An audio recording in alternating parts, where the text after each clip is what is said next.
Every family has wounds that cut deeper than any blade, and sometimes the cruelest punishment comes wrapped in righteous intention. In the quiet halls of St. Catherine's Church, where forgiveness was preached but not always practiced, Sister Eleanor had spent 30 years carrying the weight of words left unspoken with her sister Margaret, words that might have saved a life. On a cold October morning, she discovers a fragile 6-year-old girl sleeping in the church pews, clutching nothing but a tattered photograph. The child is dirty, hungry, and alone. When Eleanor sees the picture in the girl's small hands, her breath catches. It's her sister Margaret, the sister she hadn't spoken to in decades. This isn't just about finding a lost child. This is about a woman of faith confronting her deepest regrets when her estranged sister's daughter appears like an answered prayer she never dared to make. But what brought this little girl to Eleanor's church, and why is she carrying her dead mother's photograph? Before we jump back in, tell us where you're tuning in from, and if this story touches you, make sure you're subscribed, because tomorrow I've saved something extra special for you. The morning mist clung to the stained glass windows of St. Catherine's, like forgotten prayers, casting jeweled light across the worn wooden pews where Sister Eleanor had found her world forever changed. She moved through her morning routine with the practiced grace of 3 decades, her rosary beads clicking softly against the folds of her habit as she prepared the sanctuary for the day ahead. At 62, Eleanor's hands bore the calluses of faithful service, from tending the church garden, polishing brass candlesticks, and countless hours spent in prayer. Her face, framed by the starched white wimple, carried the serene expression of a woman who had found peace in devotion, though careful observers might notice the faint lines around her eyes that spoke of sorrows carefully buried. The child, Emma, as she'd whispered her name, lay sleeping in the small rectory bedroom, wrapped in one of Eleanor's own quilts. She was so small, so fragile, that Eleanor's heart ached just looking at her. The tattered photograph lay on the nightstand beside her, and Eleanor couldn't stop herself from stealing glances at it, each look bringing fresh waves of memory and regret. Margaret's face in that picture was young, maybe 25, her dark hair loose around her shoulders in a way that would have scandalized their mother. She was smiling, not the careful, measured smile Eleanor remembered from their childhood, but something wild and free and heartbreaking in its innocence. Eleanor remembered taking that photograph herself during one of Margaret's rare visits to the convent in those early years. It was before the silence had calcified between them, before pride and principle had built walls too high to scale. Margaret had been pregnant then, though she hadn't yet shown, and Eleanor had been too consumed with her own sense of righteousness to notice the fear hiding behind her sister's brave smile. "Sister Eleanor?" Father Miguel's gentle voice interrupted her reverie. The elderly priest stood in the doorway of the sanctuary, his kind eyes filled with concern. "How is the child this morning?" "Still sleeping," Eleanor replied, straightening the already perfect altar cloth. "Father, I need to tell you something. The little girl, Emma, she's my niece, my sister's daughter." Father Miguel's weathered face showed no surprise, only compassion.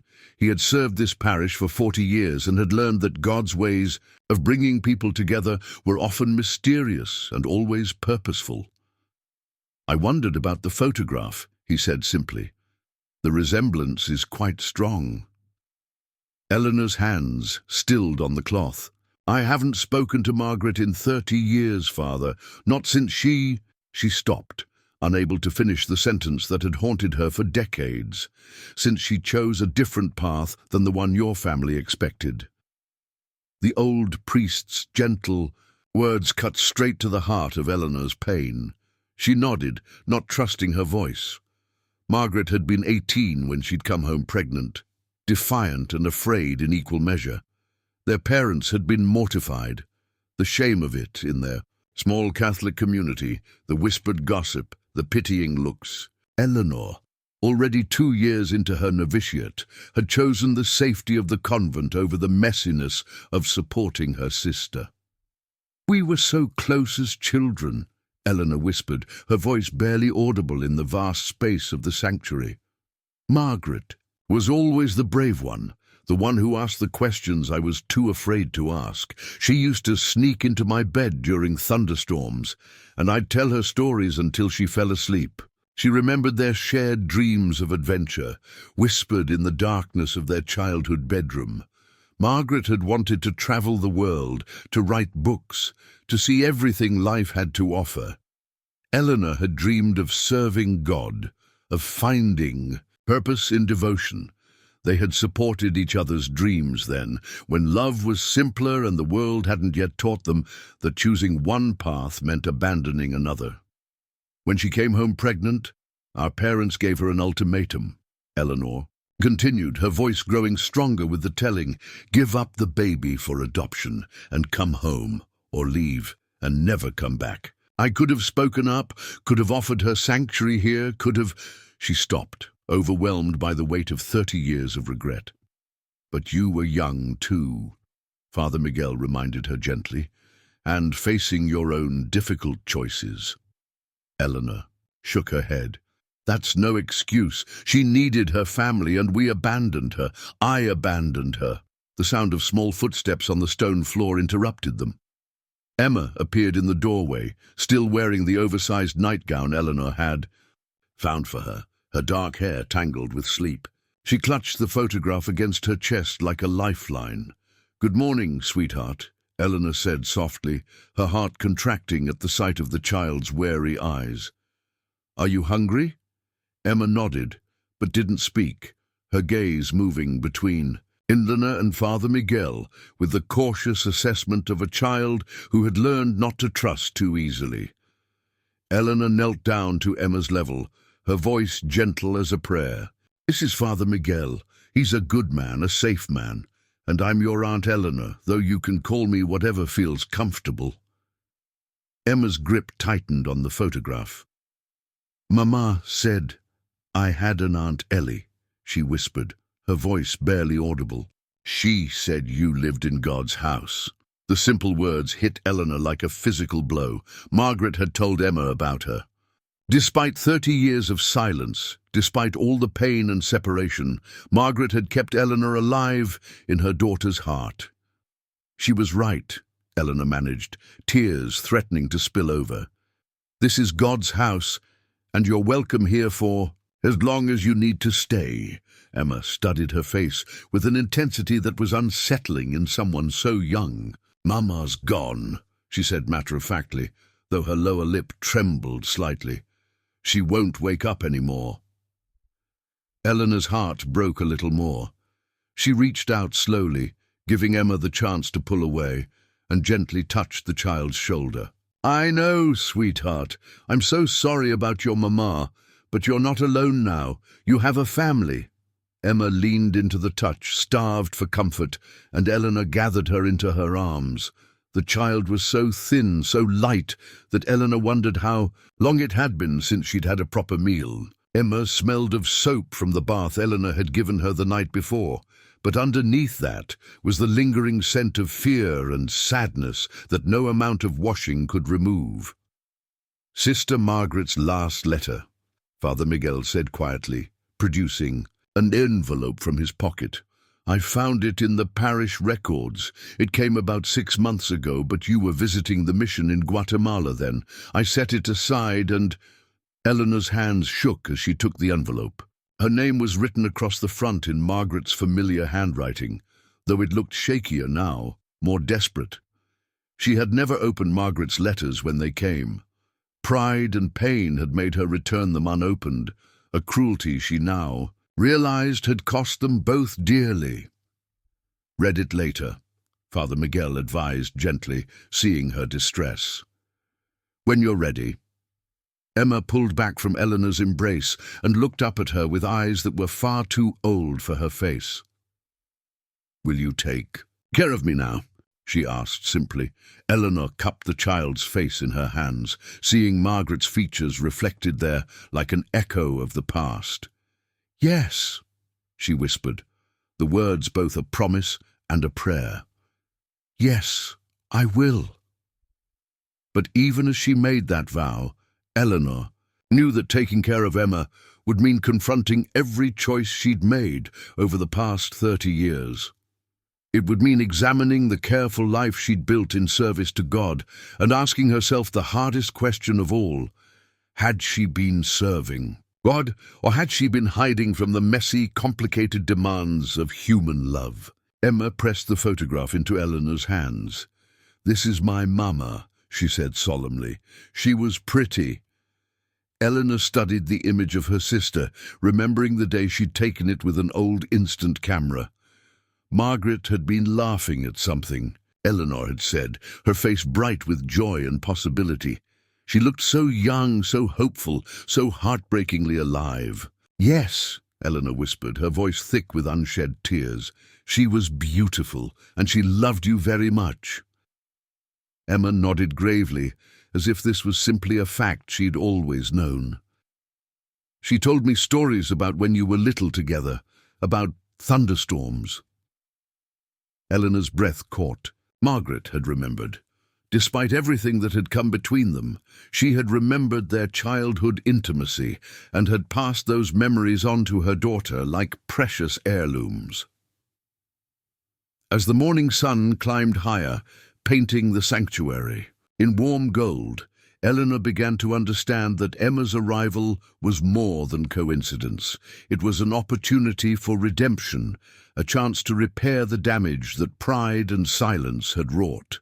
But it was also a test of everything she'd believed about herself, her faith, and her capacity to love without condition.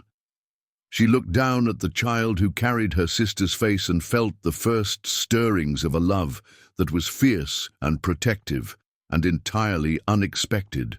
Whatever came next, whatever challenges they would face, Eleanor knew her life had just taken a turn that would change everything. The weight of 30 years of silence was about to be broken, and Eleanor could only pray she was strong enough to bear whatever truths that breaking might reveal.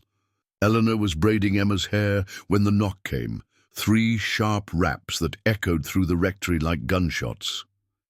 Emma's small body went rigid under Eleanor's gentle hands, and she instinctively pressed closer to her aunt's side. "It's all right, sweetheart," Eleanor murmured, though her own heart had begun to race. "Stay here with Father Miguel while I see who it is." Through the frosted glass of the front door, Eleanor could make out 2 figures in dark suits. Her stomach dropped.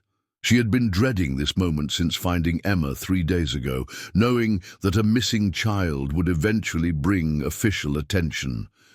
The woman who stood on the rectory steps was perhaps 40, with tired eyes and a briefcase clutched. In one hand, her companion was younger, a man with the earnest expression of someone new to difficult work. "Sister Eleanor?" the woman asked, displaying her badge. "I'm Detective Sarah Chen with Child Protective Services, and this is my colleague James Morrison. We're here about Emma Rodriguez." Eleanor's mouth went dry. "Please, come in." The small sitting room of the rectory had never felt more inadequate, as Eleanor gestured for them to sit. Detective Chen opened her briefcase with the practiced efficiency of someone who had done this too many times before. "We understand you've been caring for Emma for several days," Chen began, her voice professionally kind but firm. "We need to ask you some questions about how she came to be here." Eleanor clasped her hands in her lap to stop them from trembling. "She was sleeping in the church when I found her. She was alone, hungry, and frightened. I couldn't just leave her there." "Of course not," Chen agreed, "but you should have contacted us immediately.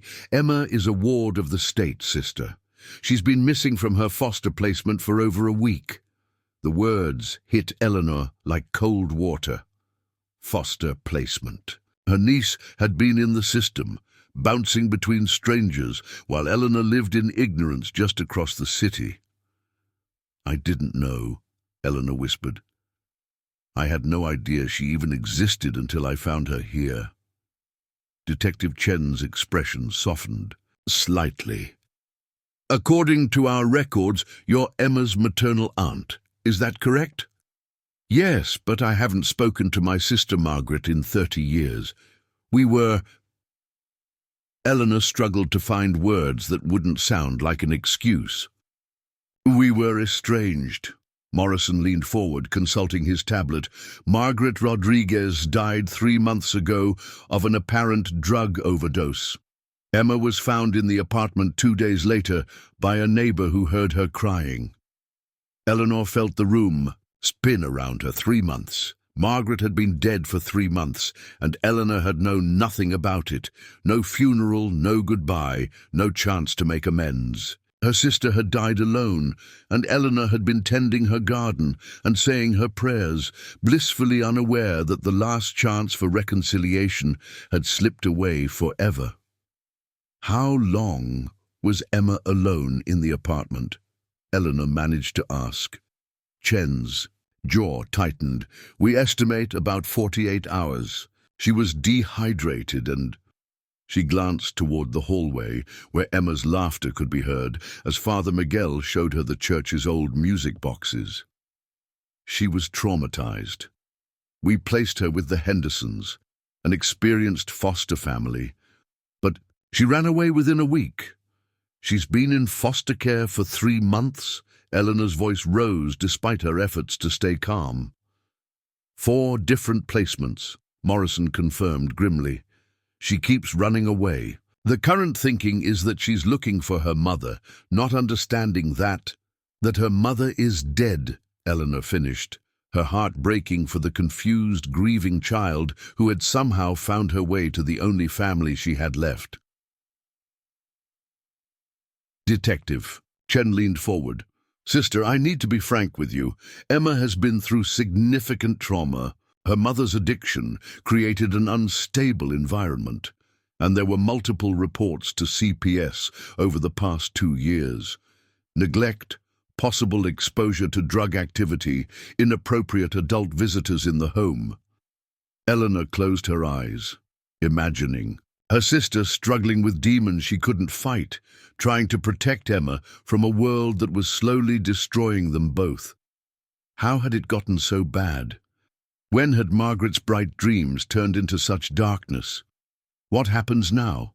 Eleanor asked, though she dreaded the answer. Emma needs to return to protective custody while we find a more suitable long-term placement, Chen explained. Given her pattern of running away, we may need to consider a group home with more structured supervision. No. The word came out sharper than Eleanor had intended.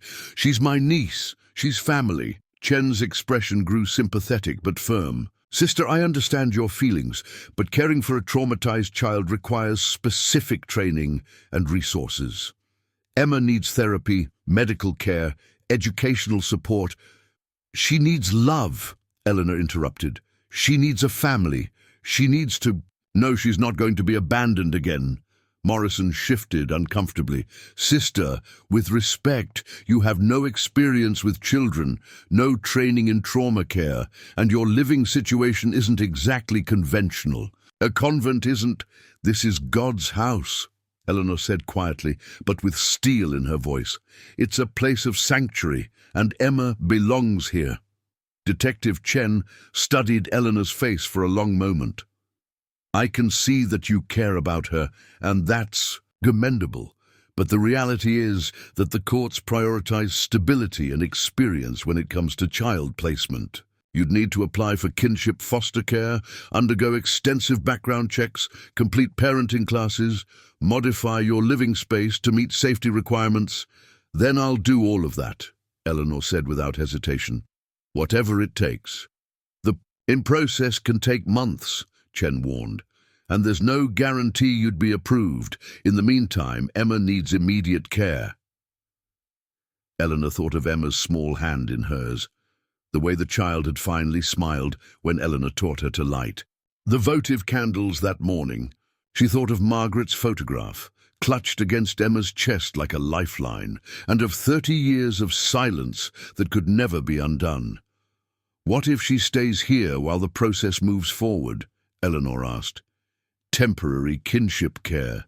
Surely. That's better than another foster home she'll just run away from. Chen and Morrison exchanged glances.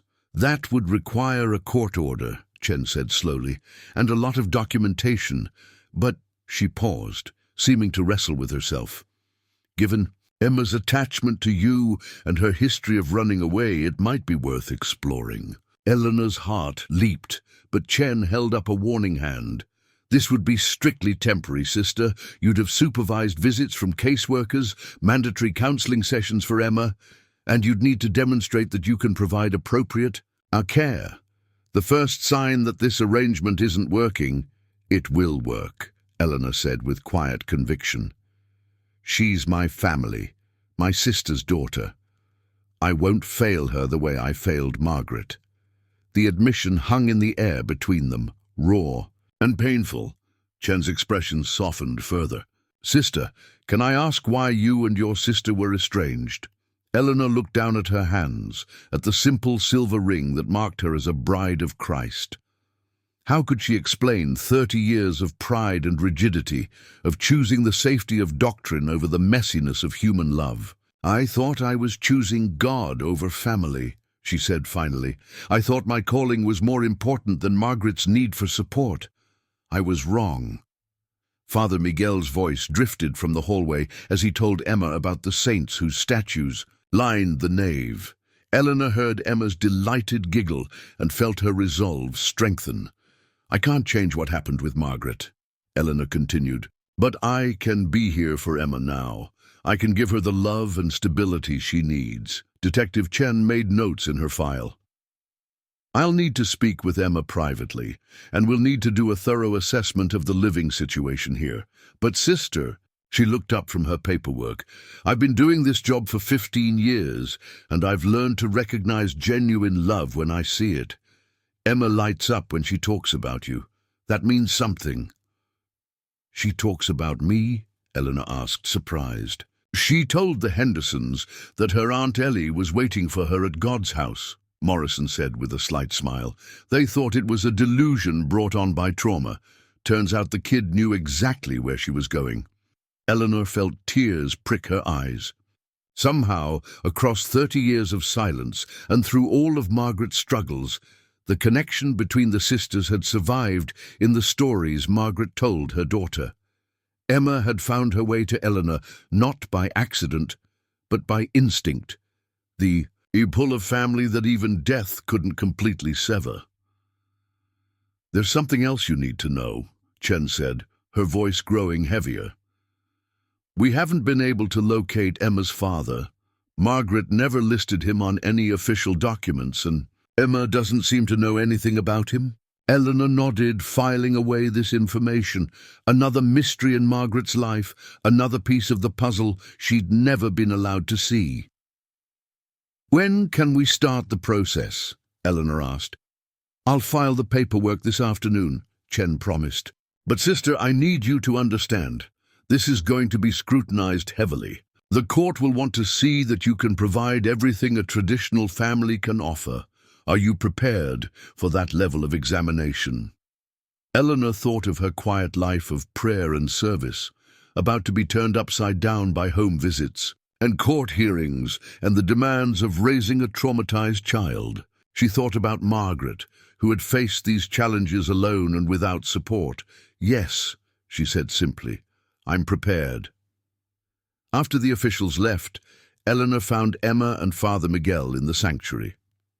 Emma was carefully arranging the votive. Candles in perfect rows, her small face serious with concentration. Are they going to take me away? Emma asked without looking up from her task. Eleanor knelt beside her, marveling at how attuned the child was to adult emotions and conversations. I hope not, sweetheart. I'm going to try very hard to make sure you can stay here with me. Emma finally looked up, her dark eyes, so like Margaret's, searching Eleanor's face. Promise? It was a promise Eleanor had no right to make, with so many variables beyond her control. But looking at this child who had already lost so much, Eleanor found herself making the same leap of faith that had brought her to religious life decades earlier. I promise "I'll fight for you," she said. "I promise I'll do everything I can to keep us together." Emma nodded solemnly, as if promises were rare and precious things in her experience. "Mama promised too," she whispered. But then she got sick and couldn't keep it. Eleanor gathered Emma into her arms, holding her tight against the painful realities of a world that had already broken too many promises to this brave little girl. "I'm not going to get sick," Eleanor whispered against Emma's hair, "and I'm not going to leave you." As she held her niece in the golden afternoon light of the sanctuary, Eleanor felt the full weight of what she was taking on. She was pledging to fight a system designed to protect children, but often failing them. She was preparing to open her carefully ordered life to chaos and uncertainty. She was choosing love over safety, family over solitude. For the first time in 30 years, Eleanor was choosing the way Margaret would have chosen, with her heart instead of her head, with faith in love rather than fear of loss. The battle for Emma was about to begin, and Eleanor could only pray that this time, love would be enough. The legal requirements felt like climbing a mountain with no summit in sight. Eleanor sat at the small desk in her cell, a space that had always felt adequate for her simple needs, but now seemed impossibly cramped as she spread out forms, pamphlets, and instruction sheets from the Department of Children and Family Services. Background checks, home safety inspections, parenting classes, financial statements, medical examinations. The list seemed endless, each requirement a reminder of how unprepared the system considered her to be for caring for one small child. "Aunt Ellie," Emma's voice came from the doorway, soft and uncertain. In the week since the social worker's visit, Emma had become Eleanor's shadow, never venturing far from her side, as if distance might somehow trigger another abandonment. "Come here, sweetheart," Eleanor said, pushing the papers aside and patting her lap. Emma climbed up carefully, settling against Eleanor's chest with the boneless trust of a child who had finally found safety. "What are all those papers for?" Emma asked, her small fingers tracing the letterhead on one of the forms. Eleanor chose her words carefully. "They're to help make sure you can stay here with me. Sometimes grown-ups have rules about families, and we need to follow them." Emma was quiet for a moment, processing this with the gravity of someone who had learned that adult rules often determined her fate. "Are the rules hard?" "Some of them," Eleanor admitted, "but nothing too hard for us to handle together." The truth was more complicated. Eleanor had spent her adult life in service to an institution that provided structure, community, and purpose, but very little preparation for navigating secular bureaucracy. The language of the forms was foreign to her, terms like kinship care provider and permanency planning that reduced the simple desire to love a child into administrative categories. "Father." Miguel knocked softly on the doorframe. "Eleanor, there's someone here to see you from the county office." Eleanor's heart sank. Another inspection already? But when she reached the rectory's front room, she found a woman in her 50s with kind eyes and a worn leather satchel. It said, "Eleanor, I'm Patricia Valdez, your assigned kinship coordinator. I'm here to help you navigate the process." Relief flooded through Eleanor. "Help?" Patricia smiled, settling into the chair Eleanor offered. "I know it seems overwhelming. The paperwork alone is enough to discourage most people. But I've been doing this for 20 years, and I can tell you that you got something most foster.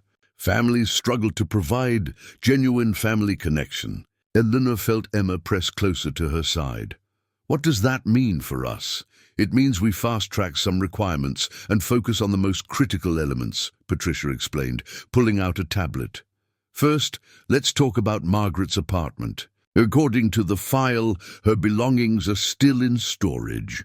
Emma has a right to anything of personal significance, and you'll need those items for home study." Eleanor's breath caught. Margaret's belongings, 30 years of her sister's life, reduced to whatever could fit in a storage unit. I don't know what's there. Would you like me to arrange access? Patricia asked gently. It can be difficult going through a loved one's possessions, but it's often helpful for children to have familiar items during transition. Emma looked up at Eleanor with those two serious eyes. Mama's things? Eleanor's throat tightened. Would you like to see them, sweetheart? To pick out things you'd like to keep? Emma nodded solemnly. I want Mama's books. She read to me every night when she wasn't sick. The simple statement broke Eleanor's heart. When she wasn't sick, such a matter-of-fact acknowledgement of the chaos that addiction had brought to this child's life. 2 days later, Eleanor found herself standing outside a nondescript storage facility with Emma's small hand clutched in hers. Patricia had the key, and Emma carried a small backpack that seemed far too large for her tiny frame. Take your time, Patricia said as she rolled up the metal door. And remember, you don't have to decide about everything today. The storage unit was cramped and poorly lit, filled with mismatched furniture and cardboard boxes that spoke of a life lived in temporary spaces. Eleanor's first impression was of sadness, not just the sadness of death, but the deeper sadness of dreams deferred and possibilities lost. But Emma moved through the space with purpose, heading straight to a corner where several boxes were marked. Emma's room, in Margaret's careful handwriting. Even in the chaos of addiction, Margaret had tried to preserve something stable for her daughter. Here, Emma said, kneeling beside a box and pulling out a worn copy of Goodnight Moon. Mama's voice got scratchy sometimes, but she always read this one. Eleanor accepted the book with trembling hands, seeing Margaret's annotations in the margins. Little notes to Emma, silly jokes, expressions of love scattered throughout the familiar text. Her sister had been a mother truly and deeply, even in the midst of her struggles. Emma continued unpacking with the systematic determination of someone who had learned to pack and unpack belongings frequently. A stuffed elephant with mismatched button eyes, a music box that played Für Elise when wounded, a small wooden cross that Eleanor recognized from their childhood home. Mama said this was from when she was little, Emma said, holding up the cross. She said her sister gave it to her. Eleanor's eyes filled with tears. She had given Margaret that cross for her first communion, back when they shared everything. And the future seemed full of promises they both believed would come true. Your mama was right, Eleanor whispered. I gave that to her when she was 7 years old. As Emma continued exploring, Eleanor forced herself to look through the other boxes. What she found painted a picture of her sister's life that was both heartbreaking and inspiring. There were journals, dozens of them, documenting Margaret's struggles with sobriety, her fierce love for Emma, and her regret about the family she'd lost. One entry, dated just 6 months before Margaret's death, stopped Eleanor cold. Emma asked about Aunt Ellie again today. She sees other kids with big families and wonders why we're so alone. I try to explain, but how do you tell a 5-year-old that pride can be stronger than love? That sometimes people choose being right over being family? I've written Eleanor. So many letters I never sent. Maybe someday I'll be brave enough. Maybe someday she'll forgive me for the mess I've made of everything. Eleanor sank onto a dusty chair, the journal clutched against her chest. Margaret had wanted reconciliation. All those years while Eleanor had been nurturing her hurt and protecting her righteousness, Margaret had been missing her too. Aunt Ellie. Emma's voice was concerned. Are you sad? Eleanor looked up to find Emma holding a photo album, its pages filled with pictures Eleanor had never seen. Emma as a baby, toothless and grinning. Emma's first steps captured in a blurry but joyful shot, birthday parties and Christmas mornings and ordinary Tuesday afternoons, a whole life Eleanor had missed. I'm sad that I missed so much, Eleanor said honestly, but I'm happy that your mama kept all these memories for us. Emma climbed onto Eleanor's lap, settling against her with the photo album spread across both their laps. "She kept pictures of you too," Emma said, flipping to a section. Near the back, Eleanor gasped. There were photos from their childhood, some she remembered, others that must have been taken when she wasn't looking. Margaret had somehow kept copies through all the moves and chaos, preserving the visual record of their shared past. "See?" Emma pointed to a picture of two young girls in matching Easter dresses. "Mama said you used to take care of her when she had bad dreams." Eleanor remembered that Easter, remembered Margaret's excitement about the dress their mother had sewn for the occasion. They had been inseparable then, sharing secrets and dreams and an unshakable confidence that they would always be each other's. "And closest ally. We took care of each other," Eleanor corrected gently. As they continued through Margaret's belongings, Eleanor began to understand the woman her sister had become. The journals revealed someone who had fought fiercely against her. Demons who had relapsed and recovered and relapsed again, but who had never stopped trying. There were certificates from NA meetings, appointment cards for counseling sessions, and notebook after notebook of attempts to write her way to healing. Most heartbreaking of all were the unsent letters, dozens of them, addressed to Eleanor, but never mailed. Letters asking for forgiveness, for help, for just the simple acknowledgement that their shared childhood had meant something. Letters that grew increasingly desperate as Margaret's addiction progressed and her support system dwindled. "Patricia," Eleanor called softly, "I need copies of these journals. All of them." Patricia looked up from where she was cataloguing furniture. "For the court case?" "For Emma," Eleanor clarified. "Someday, when she's older, she should know how much her mother loved her. How hard Margaret fought to be a good mother, even when everything else was falling apart." Emma had found a box of art supplies and was carefully examining each crayon as if they were precious gems. "Mama and me used to draw pictures together," she said. "She was teaching me to write my letters." Eleanor felt another piece of her heart break and heal simultaneously. Here was evidence of Margaret's devotion, of her determination to give Emma whatever stability she could manage. The apartment might have been chaotic, the lifestyle destructive, but Margaret had never stopped being a mother. As they prepared to leave the storage unit, Emma carefully repacked her chosen treasures. The books, the music box, the photographs, and the wooden cross. Simple things that represented the foundation of love Margaret had tried to build for her daughter. "Aunt Ellie?" Emma asked as they loaded the boxes into Patricia's car. "Do you think Mama knows I found you?" Eleanor looked down at her niece, seeing Margaret's features, but also something uniquely Emma. A resilience that had carried her across the city to find family she'd never met. A faith that had sustained her through loss that would devastate many adults. "I think she does," Eleanor said softly. "I think maybe she helped you find your way to me." That evening, as Emma carefully arranged her mother's books on the shelf in her new bedroom at the rectory, Eleanor sat reading Margaret's journals. Each page revealed another layer of the sister she'd lost, not just to death, but to years of silence and pride. One passage, written during a period of sobriety when Emma was 3, particularly moved her. "I used to think Eleanor chose God over family, but maybe I was wrong. Maybe she just chose a different way of loving. I hope someday Emma will understand that there are many ways to serve, many ways to find purpose. I hope she'll be brave enough to choose love, even when it's complicated, even when it hurts." Eleanor closed the journal and looked through the doorway at Emma, who was reading "Goodnight Moon" to herself in Margaret's voice, following along with her finger just as her mother had taught her. Margaret had been wrong about one thing. Eleanor hadn't chosen God over family.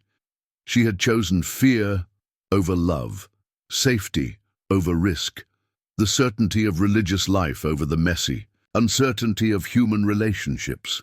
But Emma's arrival had shown her that God's love often came disguised as the very complications she'd spent her life avoiding.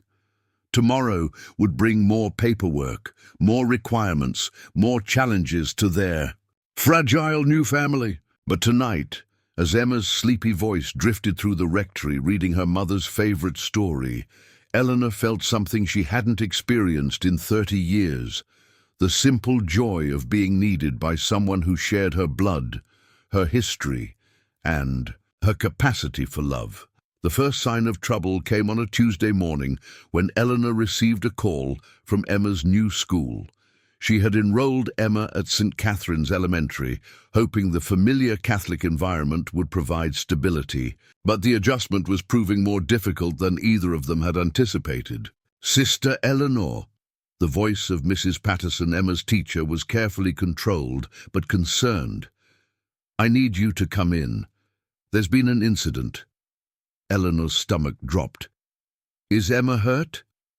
"She's not injured, but she had what I can only describe as a meltdown during art time. She became very upset when another child accidentally spilled paint on her drawing, and she—" Mrs. Patterson paused, choosing her words carefully. "She used some very adult language and threw her supplies across the room." 20 minutes later, Eleanor found Emma curled up in the principal's office, her small face streaked with tears and defiance. The drawing that had caused the upset lay on the desk. A crayon portrait of a woman with long, dark hair standing next to a much smaller figure. "That's my mama," Emma said fiercely when she saw Eleanor looking at the picture. "Tommy got red paint on her face, and I told him to stop, but he wouldn't stop, and—" Her words dissolved into fresh sobs. Eleanor knelt beside Emma's chair, her heart aching for this child who was trying so hard to preserve every memory of her mother. "It's all right, sweetheart. We can fix the picture." "No, we can't." Emma's voice rose to a wail. "Mama's gone, and I can't remember her voice anymore, and now her picture is ruined too." The raw grief in Emma's voice silenced the room. Mrs. Patterson shifted uncomfortably, clearly out of her depth with trauma this profound in someone so young. Eleanor gathered Emma into her arms, feeling the child's small body shake with sobs. That seemed too large for her tiny frame. "You haven't forgotten her voice," Eleanor whispered. "Remember how you read Goodnight Moon just like she did? Her voice is still there in your heart." But even as she offered comfort, Eleanor was struggling with her own sense of inadequacy.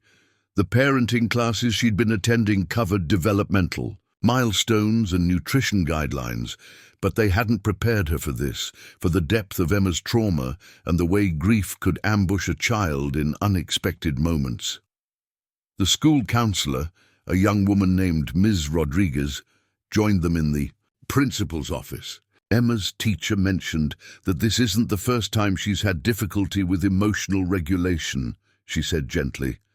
"Has she been evaluated for trauma-related behavioral issues?" Eleanor felt heat rise in her cheeks.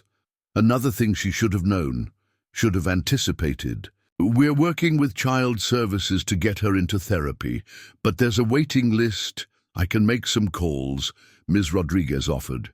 "There are resources specifically for children who've experienced loss and displacement. The sooner we can get her help, the better." That afternoon, Eleanor sat in another waiting room, this time at the county mental health clinic. Emma was with Dr. Sarah Kim, a child psychologist who specialized in trauma therapy, while Eleanor filled out yet another stack of forms. When Emma emerged from the session, she looked drained, but somehow lighter, as if sharing her burden had helped diminish its weight. "How did it go?" Eleanor asked. Emma shrugged in the way children do when they're processing big feelings. "She has toys, and she said it's okay to be mad sometimes." Dr. Kim appeared in the doorway, her expression kind, but serious. "Sister Eleanor, could we talk privately for a few minutes?" They stepped into the hallway while Emma played with blocks in the waiting area. Dr. Kim's voice was gentle but direct. "Emma is dealing with complex trauma. The loss of her mother is compounded by what appears to be extended exposure to domestic violence and substance abuse. She's hypervigilant, has difficulty trusting new situations, and shows signs of what we call parentification. She's been forced to be more mature and responsible than any child should be. Eleanor watched Emma through the waiting room window, seeing new details in the child's behavior. The way she always positioned herself where she could see all the exits, how she checked Eleanor's mood constantly, as if her own safety depended on keeping the adults around her happy. "What does this mean for our custody case?" Eleanor asked, though she dreaded the answer. "It means Emma needs intensive support," Dr. Kim replied. "Therapy twice a week, possibly medication for anxiety, and a caregiver who understands trauma responses. The court will want to see that you can provide that level of care."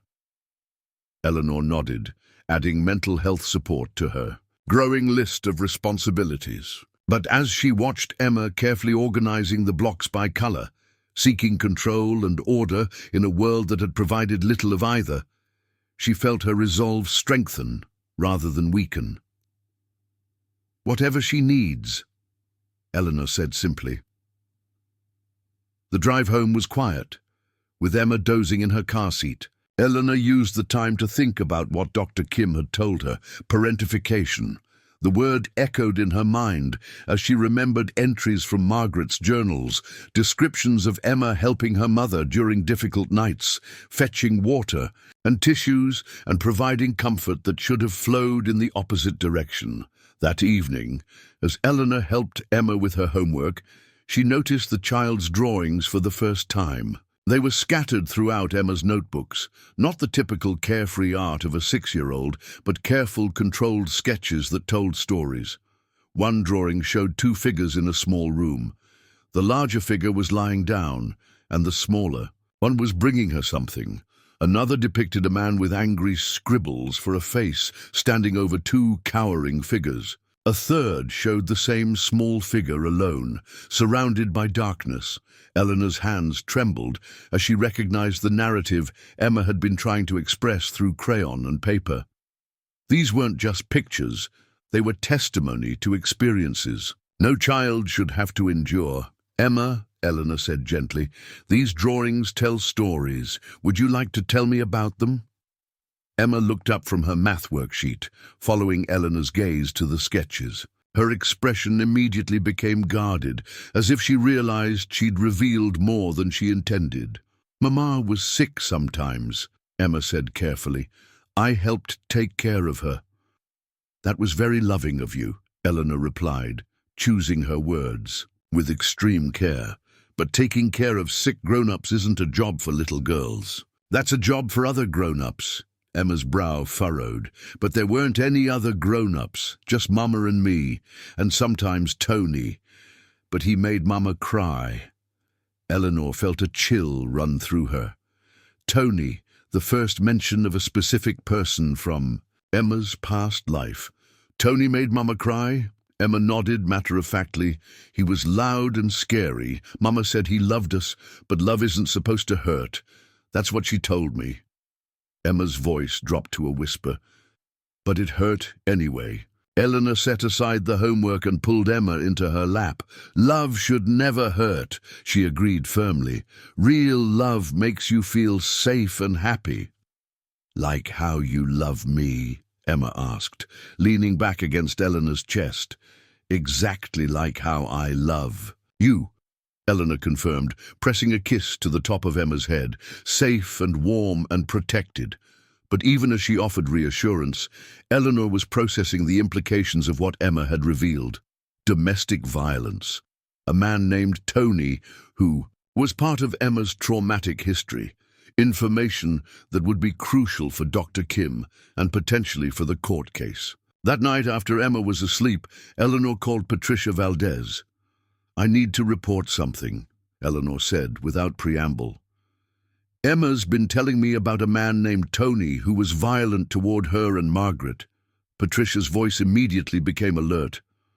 "What kind of violence?" Eleanor relayed Emma's careful words. the drawings, the fear that still surfaced when Emma talked about loud voices or sudden movements. Patricia listened without interruption, taking notes. "This could be significant," Patricia said finally. "If there was unreported domestic violence, it might explain some of the gaps in Margaret's CPS history. I'll need to document everything, and Dr. Kim should be informed as well." "Will this help or hurt our case?" Eleanor asked. "It complicates things," Patricia admitted. "On one hand, it explains Emma's behavioral issues and validates the need for therapeutic intervention. On the other hand, it raises questions about whether you're equipped to handle the full extent of her trauma." Eleanor looked toward Emma's bedroom, where the child slept surrounded by her mother's books and treasures. "I'm learning," she said quietly, "and I'm not giving up." After ending the call, Eleanor sat in her small cell, surrounded by parenting manuals and trauma guides she'd been studying like scripture. She thought about Margaret, facing these challenges alone, without support or resources or even the knowledge that what Emma was experiencing constituted abuse. Her sister had done the best she could with what she had. Margaret had protected Emma when she could, loved her fiercely when she couldn't protect her, and somehow managed to raise a child who, despite everything, still believed in the possibility of safe love. Eleanor opened her laptop and began researching domestic violence resources, trauma-informed childcare, and therapeutic parenting techniques. If Emma needed an expert in healing, then Eleanor would become one. She had spent 30 years studying theology. Surely she could learn to heal the wounds that violence and loss had carved into one small child's heart. The next morning brought a new challenge. Emma woke up screaming from a nightmare, calling for her mother and fighting against Eleanor's attempts to comfort her. It took 20 minutes to bring her back to the present, to convince her that she was safe, that Aunt Ellie was here and would never leave her. "I dreamed Tony found us," Emma whispered against Eleanor's shoulder. "I dreamed he was angry again." Eleanor held her tighter, making a promise to herself and to Margaret's memory. Whatever it took, whatever classes, whatever training, whatever legal battles lay ahead, she would create a world where Emma never had to be afraid of angry men again. The road to healing would be long and difficult, but they would walk it together. And maybe, in learning to heal Emma's wounds, Eleanor would finally understand what it truly meant to love without condition, to choose family over fear, and to find God not in the safety of solitude, but in the messy, complicated, beautiful work of raising a child who had survived the unthinkable. 3 weeks before the custody hearing, Eleanor was organizing Emma's paperwork when she noticed something odd about Emma's birth certificate. She had requested a certified copy for the court proceedings, and now, studying it carefully for the first time, her breath caught in her throat. Under Father, where Eleanor had expected to see unknown or a blank space, there was a name: David. Eleanor stared at the document, her mind racing. Margaret had never mentioned Emma's father, and in all her journals she had referred to raising Emma alone. Yet here was official documentation of a father, someone who might have rights, someone who might complicate everything Eleanor was fighting for. "Aunt Ellie?" Emma's voice came from the doorway. "You look worried." Eleanor quickly folded the birth certificate, not wanting to burden Emma with adult complexities until she understood them herself. "Just reviewing papers for the judge, sweetheart. Nothing for you to worry about." But Eleanor was very worried indeed. That afternoon, while Emma was at her therapy session with Dr. Kim, Eleanor called Patricia Valdez. "I need help tracking down someone," Eleanor said without preamble. "Emma's birth certificate lists a father, David Chen. I need to know if he's aware of Emma's existence." Patricia's silence stretched long enough that Eleanor wondered if the call had dropped. Finally, Patricia spoke. "Sister, this could change everything. If there's a biological father who wants custody, I know, Eleanor interrupted, but I need to know the truth. Emma deserves to know if she has other family. I'll make some calls, Patricia promised. But Eleanor, you need to prepare yourself. If this David Chen is a stable, married man with resources, the court might favor him over a nun with no parenting experience, Eleanor finished. I understand, but understanding didn't make it easier. That evening, as Eleanor watched Emma carefully arranging her crayons by color, a soothing ritual the child had developed, she felt her carefully constructed world tilting again. 2 days later, Patricia called with information that made Eleanor's head spin. I found him, Patricia said. David Chen, age 32, software engineer, lives in Oakland with his wife and 2 young children. Clean record, stable employment, owns his home. Eleanor closed her eyes. Does he know about Emma? That's where it gets interesting, Patricia continued. I reached out through official channels, and he was shocked.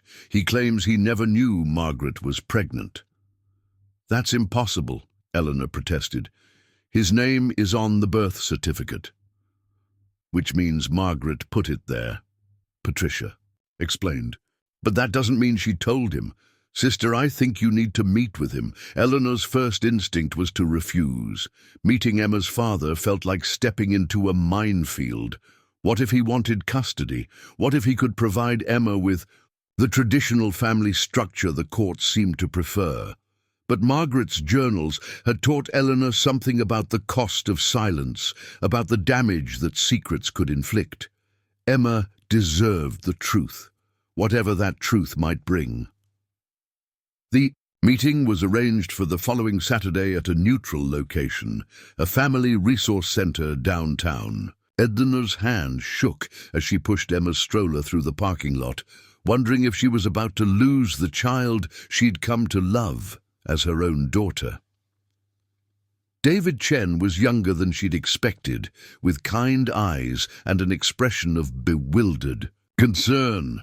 He stood when Eleanor approached, extending his hand with nervous formality. Sister Eleanor, I'm David. Thank you for... He stopped mid-sentence when he saw Emma, his face going pale. Oh my God, she looks exactly like Margaret, Eleanor finished softly. Emma, who had been unusually quiet during the drive, studied David with the careful assessment she applied to all new adults. Are you the man who made Mama sad? She asked with devastating directness. David knelt down to Emma's level, his eyes filling with tears. I don't think so, sweetheart. I don't think I ever met your mama, but I wish I had. They found a quiet corner of the center's playground where Emma could play while the adults talked. David's story unfolded in halting sentences, interrupted by glances at Emma and moments of obvious emotional overwhelm. I met Margaret at a college party in 2016, he began. We dated for about 6 months. She was... He paused, searching for words. She was magnetic, brilliant and funny and completely unpredictable, but she was also struggling with things I didn't understand at the time. Eleanor watched Emma on the swing set, remembering Margaret's journal entries from that period, the hope and excitement of new love mixed with the growing awareness of her addiction issues. What happened? Eleanor asked. David's expression grew pained. She started missing dates, showing up late, sometimes seeming, I don't know how to describe it, like she wasn't quite there. I was young and stupid, and I thought she was just losing interest, so he stopped, shame coloring his features. I broke up with her, just stopped calling. And you never knew she was pregnant? Never. If I had known... David's voice broke. God, if I had known, everything would have been different. I would have stepped up. I would have helped her. Eleanor studied his face, looking for deception and finding only genuine regret and dawning grief for opportunities lost. Margaret had been pregnant and alone, and this man who might have helped her had never been given the chance. Why didn't she tell you? Eleanor asked. David shook his head helplessly. Pride, maybe. Or maybe she thought I wouldn't believe her or wouldn't care. I wasn't exactly mature about the breakup. I might have said things. He covered his face with his hands. I can't believe I have a daughter I never knew about. Emma approached them, holding a dandelion she'd picked. She offered it to David, with the shy smile she reserved for people who had passed some internal test. For you, she said simply. David accepted the flower with trembling hands. Thank you, Emma. It's beautiful. Mama liked flowers, Emma said, settling beside Eleanor. She said they proved God wasn't sad all the time. David's face crumpled at this glimpse into the philosophy Margaret had shared with their daughter. Your mama sounds like she was very wise. Emma nodded seriously. She was sick sometimes, but she was still smart. As the afternoon progressed, Eleanor found herself in the surreal position of watching a father and daughter meet for the first time while she served as translator for Emma's references to her mother and mediator for David's overwhelming guilt and grief. I need you to know, David said as they prepared to leave, his words directed at Eleanor but his eyes on Emma. I'm not trying to take her away from you. I can see how much she loves you, how comfortable she is with you. But His voice cracked. I need to be part of her life somehow. I need to know my daughter.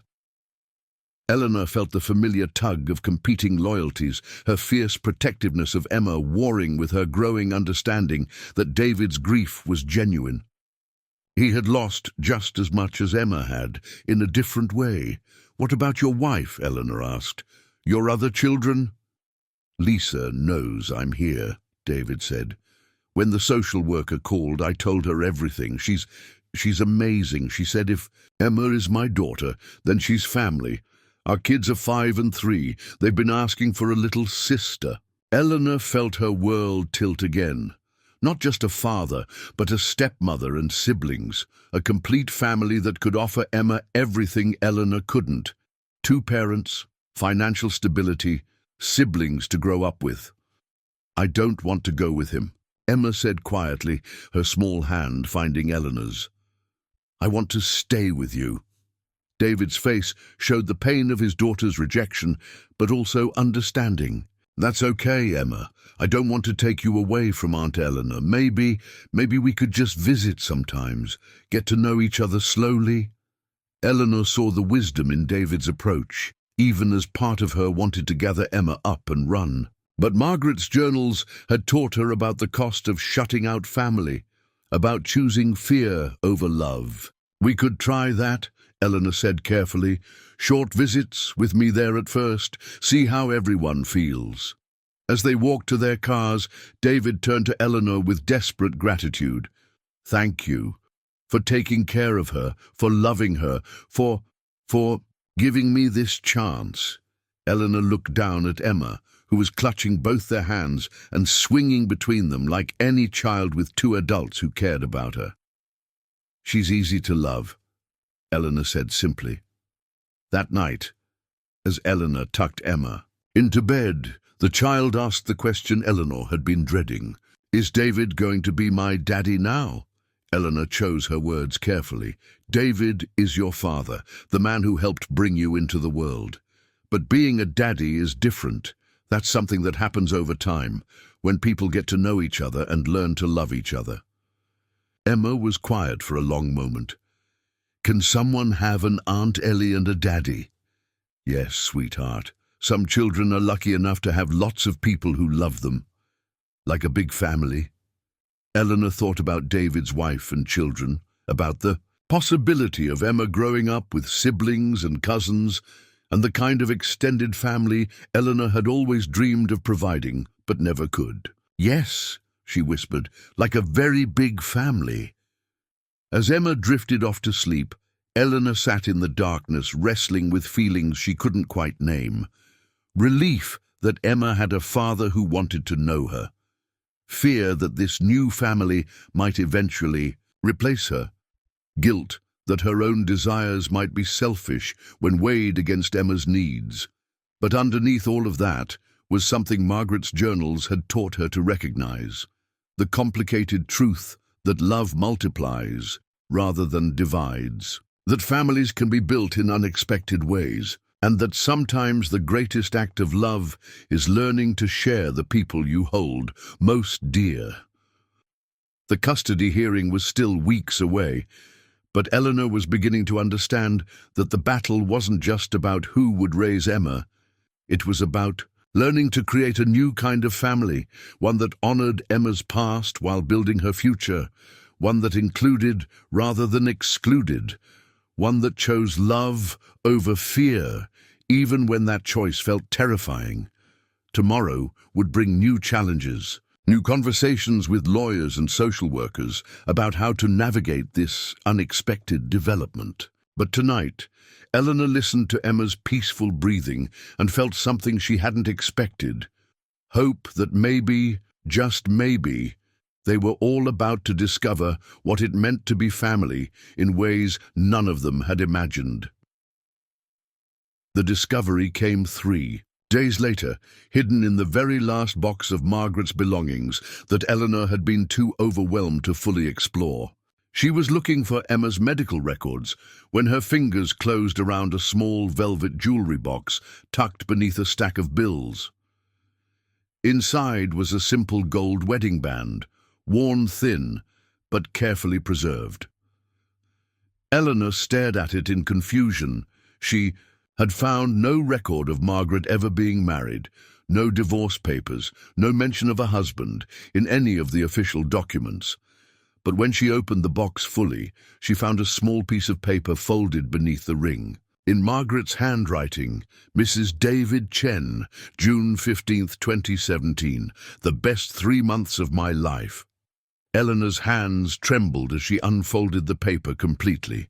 It was a marriage certificate, signed and witnessed, dated just 2 months before Emma's. On birth, Margaret and David had been married, briefly, secretly, and apparently without David's knowledge of Emma's existence. Eleanor sank into the chair beside Margaret's belongings, trying to piece together a puzzle that seemed to grow more complex with each revelation. Why would Margaret have hidden this marriage from everyone? Why hadn't David mentioned it when they met? The answer came in the form of a letter tucked behind the marriage certificate, addressed to David but never sent. My dearest David, by the time you read this, our marriage will be over, and you'll understand why I had to disappear from your life. The pregnancy wasn't an accident. I knew before our Vegas wedding, and I should have told you then. But I was so scared of losing you, of losing this chance at happiness, that I convinced myself I could get clean and be the wife you deserved. I tried, David. I tried so hard to stay sober, to be the woman who deserved your love, but the cravings are stronger than my will, and I can't drag you down with me. You have dreams, a future, a life that doesn't include watching someone you love destroy herself day by day.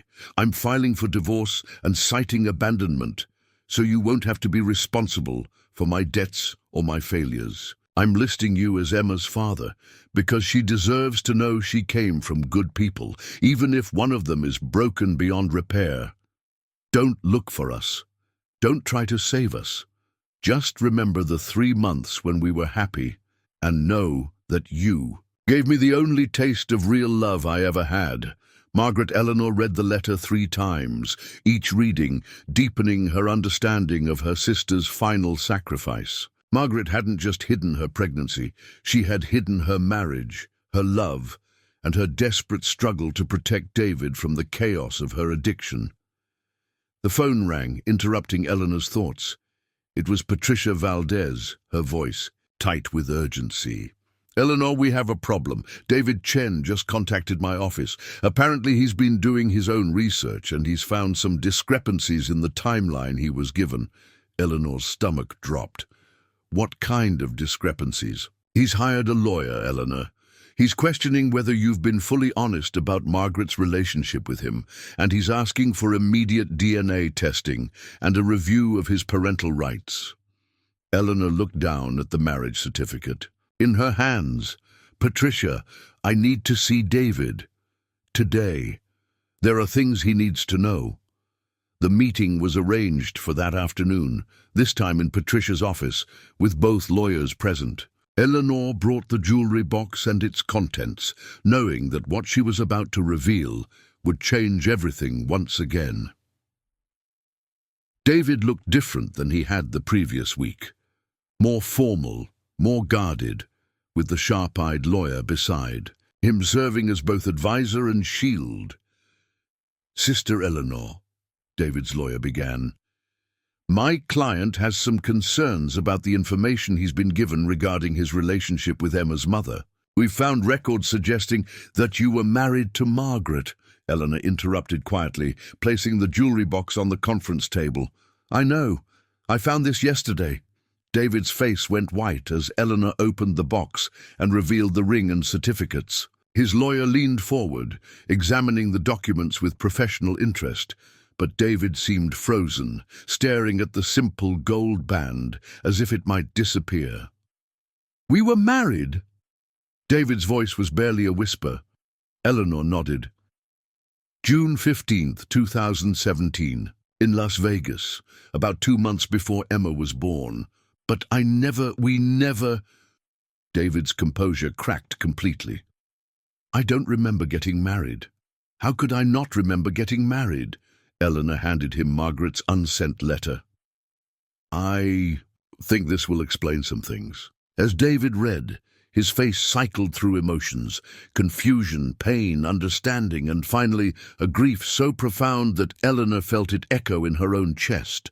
When he finished, he looked up with tears streaming down his face. "She left me to protect me," he said, his voice broken. "All this time, I thought she just didn't love me enough to fight for us. But she loved me so much that she walked away." Eleanor felt her own tears start. That was Margaret. She always thought she was protecting people by carrying burdens alone. David's lawyer cleared his throat. "This changes the legal situation significantly. If you were married to the mother at the time of the child's birth, Mr. Chen has automatic, presumed paternity rights regardless of what's on the birth certificate." Eleanor's lawyer, a kind woman named Sarah Martinez, whom the church had recommended, leaned forward. "But it also means Sister Eleanor has been caring for Emma with the biological father's unknowing consent. The court will view this favorably." David wiped his eyes and looked directly at Eleanor. "I need you to know, this doesn't change what I said before. I'm not trying to take Emma away from you, but she's my daughter, and Margaret was my wife. And I need," his voice broke again, "I need to know them both." "What are you proposing?" Sarah asked. David looked at his lawyer, who nodded encouragingly. "Joint custody, shared responsibility. Emma stays primarily with Sister Eleanor, but I want legal recognition as her father. I want to contribute to her care, her education, her future, and I want her to know her siblings." Eleanor felt the room spinning around her. Joint custody with a man she'd known for less than a week, sharing decisions about Emma's future with someone who was essentially a stranger despite being Emma's father. "The court will require mediation," Patricia interjected. "A plan that serves Emma's best interests, takes into account her existing bonds with Sister Eleanor, and recognizes Mr. Chen's parental rights." "There's something else," David said quietly. "Lisa, my wife, she wants to meet Emma, and Emma should know she has a stepmother who loves her already, just because she's part of me." Eleanor thought of Emma, who had asked just the night before if David was going to take her away. How would the child process the news that she not only had a father, but that her parents had been married, that Margaret had loved David enough to sacrifice her own happiness for his future? "We need to tell Emma," Eleanor said finally. "All of it. She's been carrying so many secrets, so many partial truths. She deserves to know the whole story." David nodded eagerly. "Can we tell her together? I want her to understand that this doesn't change anything between you and her. You're still her family." That evening, Eleanor and David sat with Emma in the rectory's small living room. Emma seemed to sense the gravity of the moment, sitting unusually still as Eleanor explained about the marriage certificate and what it meant. "So David really is my daddy," Emma asked, her young mind working to process the information. "Yes, sweetheart," Eleanor confirmed. "And your mama and daddy loved each other very much. But why didn't Mama tell him about me?" David knelt down beside Emma's chair. "Because your mama was sick, and she thought it would be better for everyone if she took care of you by herself. She didn't know that I would have wanted to help." Emma studied David's face with her characteristic intensity. "Are you sad, mamas? Are gone?" David's eyes filled with tears. "Yes, Emma. I'm very sad that I never got to know your mama better, and I'm sad that she's not here to see what a wonderful little girl you've become." Emma reached out and patted David's hand with the automatic compassion of a child who had comforted many crying adults. "It's okay to be sad. Aunt Ellie cries sometimes too." Eleanor watched this interaction between father and daughter, seeing the beginning of a bond that might take years to fully develop, but was already rooted in genuine care. David wasn't trying to replace Eleanor or erase Emma's past. He was trying to honor Margaret's memory while building a relationship with the daughter he'd never known he had. "David," Emma said suddenly, "do you want to see Mama's books?" She marked all the parts she liked best. As David followed Emma to her room to look at Margaret's annotated collection, Eleanor sat alone in the living room, contemplating how dramatically her life had changed in just a few weeks. She had gone from quiet, religious contemplation to joint custody negotiations, from solitary prayer to shared parenting decisions. But watching David's careful attention to Emma's stories about her mother, seeing how he honored Margaret's memory while building his own relationship with Emma, Eleanor began to understand something profound about the nature of family. It wasn't about blood alone, or law alone, or even love alone. It was about the choice to show up day after day for the messy, complicated, beautiful work of caring for another person. Margaret had made that choice for Emma every day of her short life, even when addiction made that choice nearly impossible. Eleanor was making that choice now, learning to be a parent at 62, and David was making that choice too, choosing to embrace a daughter he'd never known rather than retreating from the complexity she brought to his ordered life. The custody hearing was now only 10 days away, but Eleanor no longer felt like she was facing it alone. She had David as an ally rather than an opponent, and together they would fight for the right to give Emma the love and stability she deserved. As Emma's delighted laughter drifted from her bedroom, where David was apparently attempting to read "Goodnight, Moon," with the same dramatic flair Margaret had used, Eleanor felt something she hadn't experienced in 30 years, the warm, chaotic, utterly imperfect joy of being part of a real family. Margaret would have loved this, Eleanor realized. Her sister, who had dreamed of love and adventure and the kind of family that chose each other rather than simply tolerating shared blood, would have been delighted to see her daughter surrounded by people who wanted nothing more than to love her well. The ring on the table caught the lamplight, simple gold that had witnessed 3 months of happiness before being tucked away like a treasure too precious for everyday wear. Tomorrow, Eleanor decided, she would ask David if he wanted to keep it, not as a relic of the past, but as a reminder of the love that had brought Emma into the world, and the love that would carry her forward into whatever came next. Eleanor was helping Emma practice writing her letters when the doorbell rang, with an urgency that made both of them look up from the kitchen table. Through the frosted glass, Eleanor could see the familiar silhouette of Detective Chen, but something was different about her posture, tenser, more official. "Stay here, sweetheart," Eleanor told Emma, who had immediately grown still at the sound of adult voices in the hallway. Detective Chen wasn't alone this time. She was accompanied by a man in a rumpled suit who introduced himself as Detective Rodriguez from the City Police Department. Both wore expressions that made Eleanor's stomach clench with dread. "Sister Eleanor," Detective Chen began. "We need to talk to you about Margaret's death. New information has come to light." Eleanor's legs felt weak. "New information?" Detective Rodriguez stepped forward, consulting a small notebook. "Sister, what we're about to tell you may be difficult to hear. Margaret Rodriguez didn't die of an accidental overdose, as originally reported. She was murdered." The words hit Eleanor like a physical blow. She gripped the doorframe to steady herself, her mind reeling. "Murdered?" But the report said the initial investigation was rushed. Detective Chen explained gently. Margaret was found in an apartment known for drug activity, and with her history of addiction. The responding officers made assumptions, but the medical examiner flagged some inconsistencies, and we've been quietly reopening the case. Eleanor sank into the chair. Detective Chen guided her too, her thoughts immediately going to Emma, who was hopefully still focused on her writing in the kitchen. "What kind of inconsistencies?" Detective Rodriguez consulted his notes again. The cause of death was listed as fentanyl overdose, but Margaret had been clean for 3 months, according to her NA sponsor.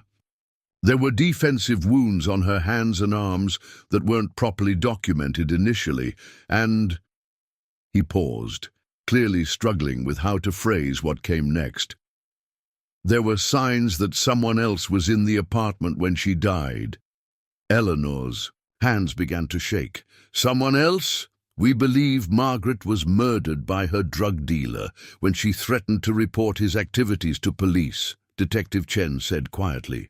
"We found her phone with draft text messages to a police tip line describing drug sales in her building. Someone didn't want that information getting out." Eleanor thought of Emma's drawings, of the angry man with scribbled features, of the fear that still surfaced when voices were raised. "Emma," she whispered. "Where was Emma when this happened?" The detectives exchanged glances. "That's what we need to talk to you about," Detective Rodriguez said. "Based on the timeline and evidence we've gathered, we believe Emma was in the apartment when her mother was killed. She may have witnessed the crime." Eleanor felt the room tilt around her. Emma, sweet, brave Emma, had watched someone murder her mother. No wonder the child had nightmares. No wonder she startled at sudden movements. No wonder she had been running from foster homes. She hadn't just been grieving, she had been terrified. "The man Emma mentioned," Eleanor said suddenly. "Tony. She said he was loud and scary, that he made Margaret cry." Detective Chen leaned forward. "Emma talked about someone named Tony?" Eleanor nodded, remembering Emma's careful words about love not being supposed to hurt. "She said he was sometimes at their apartment, that he made Margaret upset. I assumed it was domestic violence." "Tony Reeves," Detective Rodriguez said grimly. "Street name T-Money. He's been on our radar for months, but we've never been able to make anything stick. If Emma can identify him..." "No." Eleanor's voice was sharp with protective fury. "You're not putting that child through. Identifying her mother's killer. She's 6 years old. She's been through enough." "Sister Eleanor," Detective Chen said gently, "I understand your protective instincts, but Tony Reeves is still out there. He's dangerous, and as long as he's free, he's a threat, potentially to Emma herself." Eleanor's blood turned to ice. "You think he would hurt Emma? If he knows she witnessed what happened, yes," Detective Rodriguez confirmed.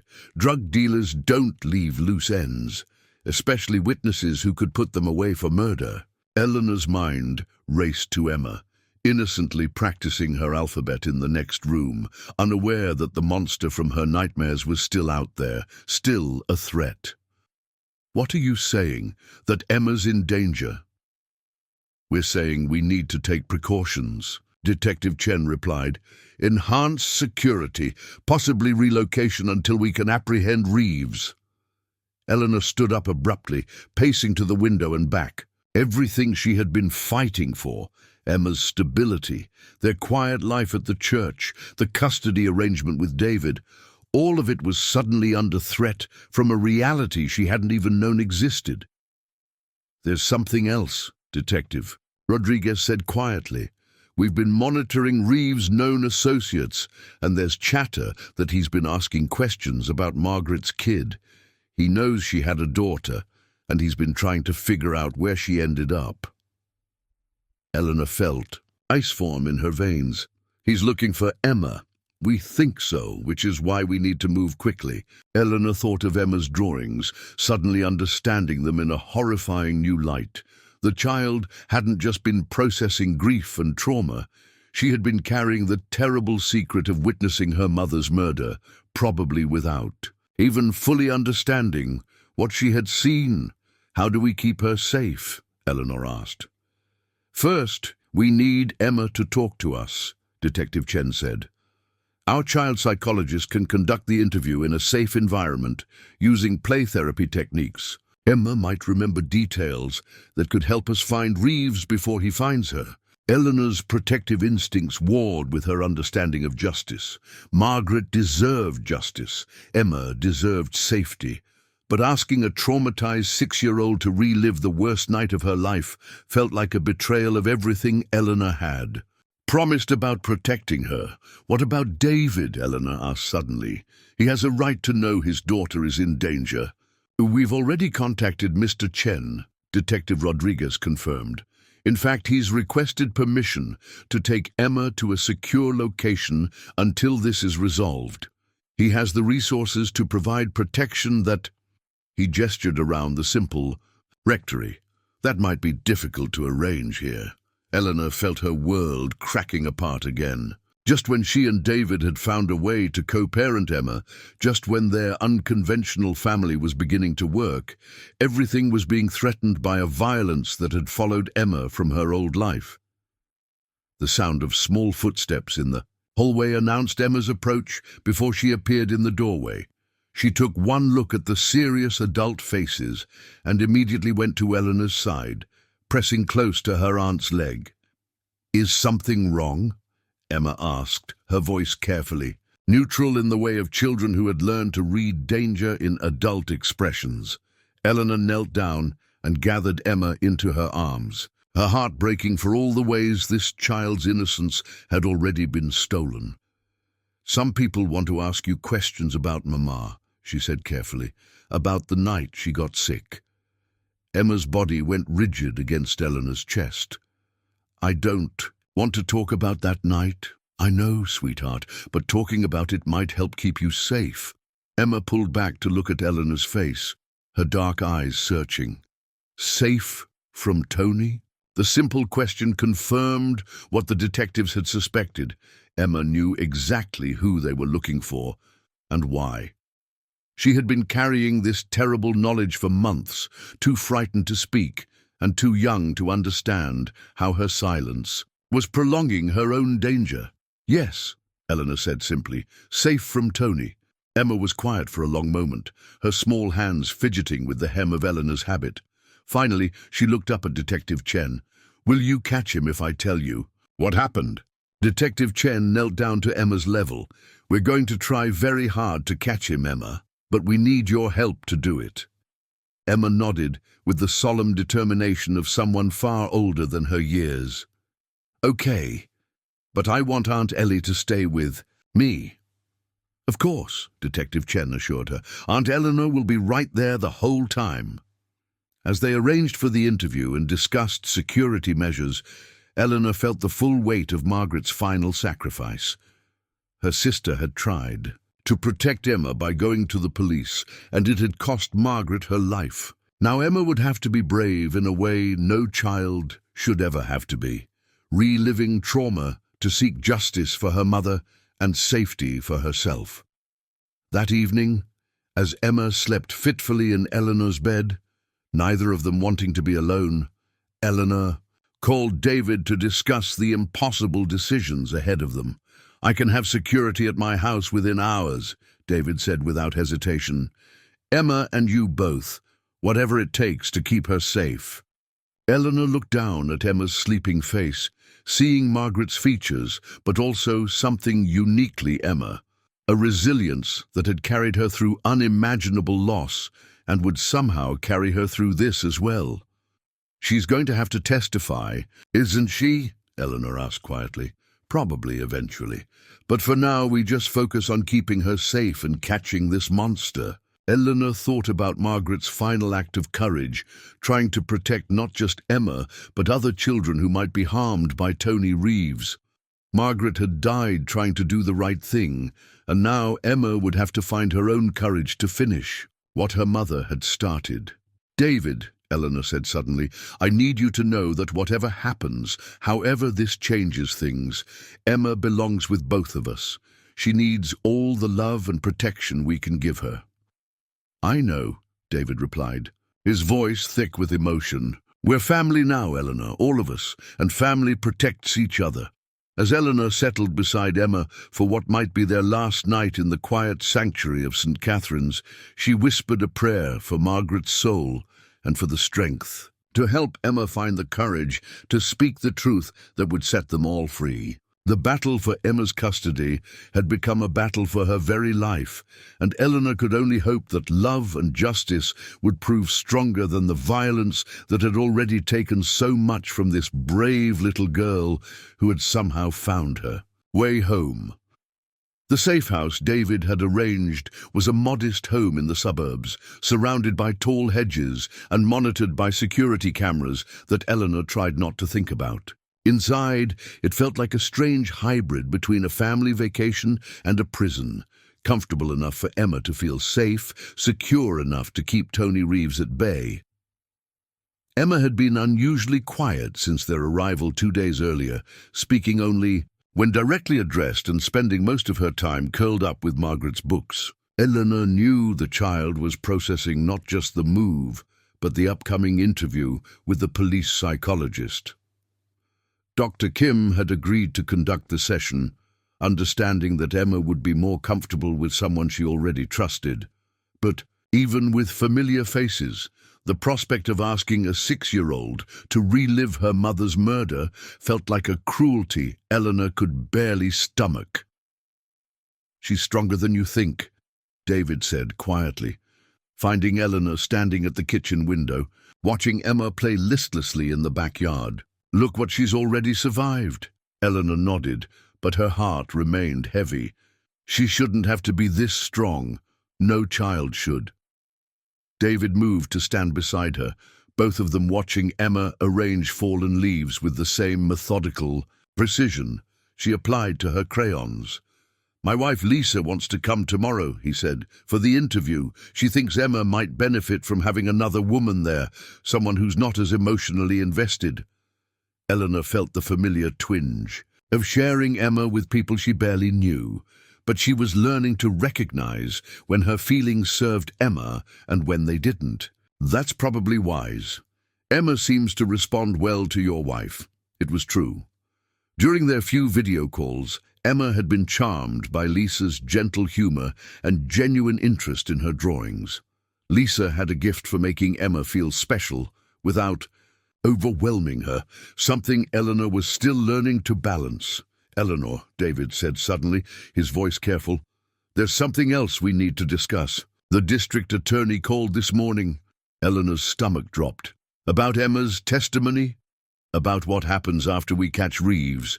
The custody hearing is postponed indefinitely, but they want to know our long-term plans for Emma's care. If she's going to be the star witness in a murder trial, she needs stability," Eleanor finished. "I know." David turned to face her fully. "I've been thinking about what that might look like, for all of us." Before Eleanor could respond, the sliding door opened and Emma came inside, carrying a small bouquet of the last autumn flowers. She offered them to Eleanor with a shy smile, the first genuine smile Eleanor had seen since they'd arrived at the safe house. "For you, Aunt Ellie, because you look sad." Eleanor accepted the flowers with tears in her eyes, marveling once again at this child's capacity for compassion despite everything she'd endured. "Thank you, sweetheart. They're beautiful." Emma settled at the kitchen table with her coloring book, but Eleanor noticed she chose the page with the church on it, St. Catherine's, drawn from memory with remarkable detail for someone so young. "Do you miss our church?" Eleanor asked, settling. Beside her, Emma nodded seriously. "I miss Father Miguel, and I miss my room with Mama's books." "We'll go back soon," Eleanor promised, though she wasn't sure when that would be possible. "Will Tony be gone then?" The direct question hung in the air. Emma had a way of cutting through adult euphemisms to the heart of what mattered to her. "We hope so," Eleanor said honestly. "That's why we need to talk to the nice lady tomorrow, to help the police find Tony so he can't hurt anyone else." Emma was quiet for a moment, her crayon moving in careful strokes across the paper. "Will I have to tell about the loud noises?" Eleanor's heart clenched. In therapy, Emma had occasionally mentioned loud noises from that night, but she'd never elaborated. Eleanor suspected they weren't just voices, but something much worse. "You'll only have to tell what you remember," Eleanor said gently, "and only if you feel safe doing it." Emma nodded and returned to her coloring, but Eleanor noticed her strokes had become more aggressive, the crayon pressing hard enough to tear the paper in places. That evening, after Emma was finally asleep, Eleanor found herself in the unfamiliar living room with Margaret's Bible open in her lap. She had been carrying it since they left the rectory, drawn to the highlighted passages that revealed her sister's spiritual journey. One passage, heavily underlined, caught her attention. "Be strong and courageous. Do not be afraid or terrified because of them, for the Lord your God goes with you. He will never leave you nor forsake you." Margaret had written in the margin, "For Emma, may she always know she is not alone." Eleanor traced the words with her finger, understanding finally that Margaret's faith had never left her, even in the darkest moments of her addiction. Her sister had clung to the hope that Emma would find her way to safety, to family, to the love that Margaret couldn't provide in her broken state. "She knew, didn't she?" David's voice came from the doorway. "Margaret knew you would take care of Emma." Eleanor looked up to find David holding 2 cups of tea, his face soft with the kind of exhaustion that came from emotional overload rather than physical tiredness. "I think she hoped," Eleanor replied, accepting the tea gratefully. All those stories she told Emma about Aunt Ellie, she was planting seeds. David settled in the chair across from her, his own copy of Margaret's journal open in his lap. "I've been reading her entries from when we were married. She wrote about you constantly, about missing you, about wanting Emma to know her aunt, about hoping that someday she'd be strong enough to bridge the gap between you." Eleanor felt tears threaten again. "If I had just opened one letter—" "You can't do that to yourself," David interrupted gently. "Margaret made choices too. She could have shown up at the church, could have called, could have found other ways to reach out. She chose to protect her pride just like you did." They sat in comfortable silence for a moment, 2 people who had never expected to be allies, united by their love for a child who had lost everything except her capacity to trust that love could still exist. "David," Eleanor said suddenly, "what? You mentioned earlier about long-term plans. What were you thinking?" David set down his tea and leaned forward. "I've been wondering if there's a way for Emma to have both families, yours and mine, without having to choose between them." Eleanor waited, sensing there was more. "What if you came to live with us?" David continued. "Not permanently, but for a while, until Emma feels secure with all of us. Lisa suggested it. She thinks Emma needs consistency right now, and that means not separating her from the person she trusts most." Eleanor stared at him, the offer so unexpected that she couldn't quite process it. "You want me to live in your house?" "As family," David clarified. "As Emma's aunt, as someone whose presence makes this transition easier for everyone. We have space and Lisa grew up with her grandmother living with them. She understands how extended family can work. Eleanor thought about her cell at the rectory, about her quiet life of prayer and service, about the radical departure this would represent from everything she'd known. Then she thought about Emma, sleeping upstairs, still afraid to be alone in the dark. "What about my calling?" Eleanor asked. "My vows?" "Father Miguel and I have talked about that," David admitted. "There are precedents for religious sisters taking leave to care for family members. It wouldn't be permanent unless you wanted it to be." Eleanor felt something shift inside her, like a door opening that she hadn't even realized was closed. Margaret's highlighted passage echoed in her mind. "Be strong and courageous. Do not be afraid." "Would Emma want that?" Eleanor asked. "Why don't we ask her?" David suggested. "Tomorrow, after the interview, after we've gotten through the hardest part." The next morning arrived grey and drizzling, matching Eleanor's mood as Dr. Kim set up her equipment in the safe house's living room. The session would be recorded, but conducted with all the gentleness possible for a child who had already been through too much. Emma sat in Eleanor's lap, clutching Margaret's wooden cross, as Dr. Kim explained what would happen. "Emma, you remember how we used dolls and pictures to talk about feelings?" Dr. Kim began. "Today we're going to use them to talk about the night your mama got sick. You can stop any time you want, and Aunt Eleanor will be right here the whole time." Emma nodded solemnly, her small hand tightening around the cross. What followed was the most heartbreaking 90 minutes of Eleanor's life. Through play therapy and gentle questioning, Dr. Kim helped Emma reconstruct the night of Margaret's death, the shouting, the struggle, Emma hiding in her bedroom closet while terrible things happened in the living room.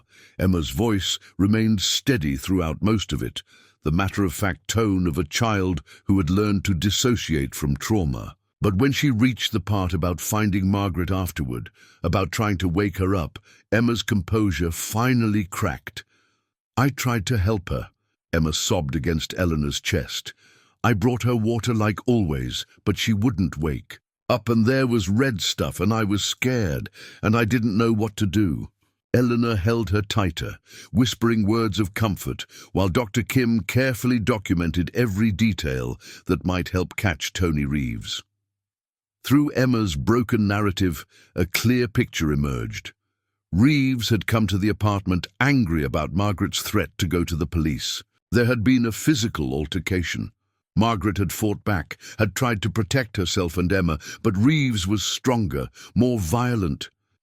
Emma had witnessed not just murder, but her mother's final act of courage, fighting for her daughters. Life even as her own was ending. When the session finally ended, Emma was exhausted but somehow lighter, as if sharing the terrible secret had lifted a weight she'd been carrying alone for too long.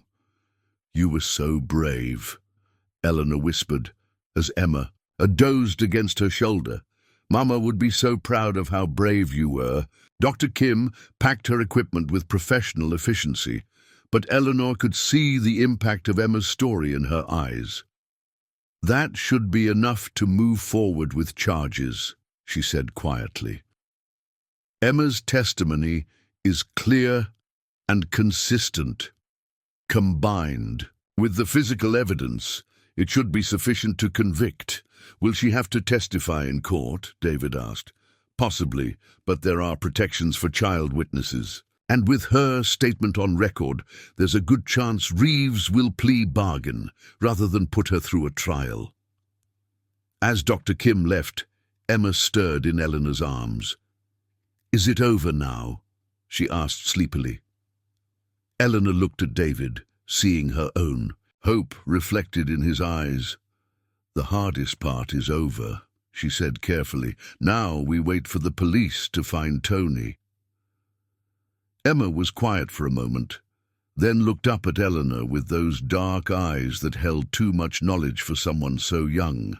"Aunt Ellie, when we go home, will you stay with me? I don't want to be afraid anymore." Eleanor felt David's gentle smile from across the room and knew that her answer would change everything, for Emma, for herself, and for the unconventional family they were building from the wreckage of loss and the foundation of love. "Yes, sweetheart," Eleanor whispered, Margaret's words echoing in her heart. "I'll stay with you. We're family now, and family doesn't leave." Outside, the rain continued to fall, washing the world clean for whatever came next. The call came at 6 in the morning, jolting Eleanor from the first peaceful sleep she'd had in days. Detective Chen's voice was tight with controlled excitement. "We got him. Tony Reeves is in custody." Eleanor sat up in the guest bed, her heart pounding. Across the hall she could hear Emma's soft breathing, still peaceful in sleep, unaware that the monster from her nightmares had finally been caught. "How?" Eleanor whispered, not wanting to wake the household. "Your Emma's testimony led us to a witness we hadn't known about, a neighbor who saw Reeves leaving Margaret's building that night. Combined with Emma's identification and the physical evidence, we had enough for a warrant, found him at a known drug house across town." Eleanor felt tears of relief spring to her eyes. "Is Emma safe now?" "She's safe," Detective Chen confirmed. "Reeves is being held without bail. The DA says with Emma's testimony and the corroborating evidence, this is a solid case." After ending the call, Eleanor sat in the pre-dawn darkness, overwhelmed by the weight of what Emma's courage had accomplished. Her niece had faced down her worst nightmare and found her voice when it mattered most, ensuring that Margaret's killer would finally face justice.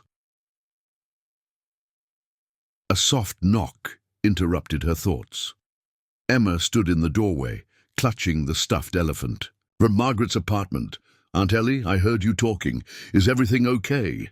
Eleanor opened her arms, and Emma climbed into bed beside her, settling against Eleanor's side with the natural ease of a child who had finally found safety.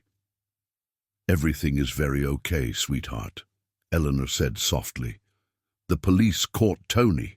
He can't hurt anyone anymore." Emma was quiet for a long moment, processing this information with her characteristic seriousness.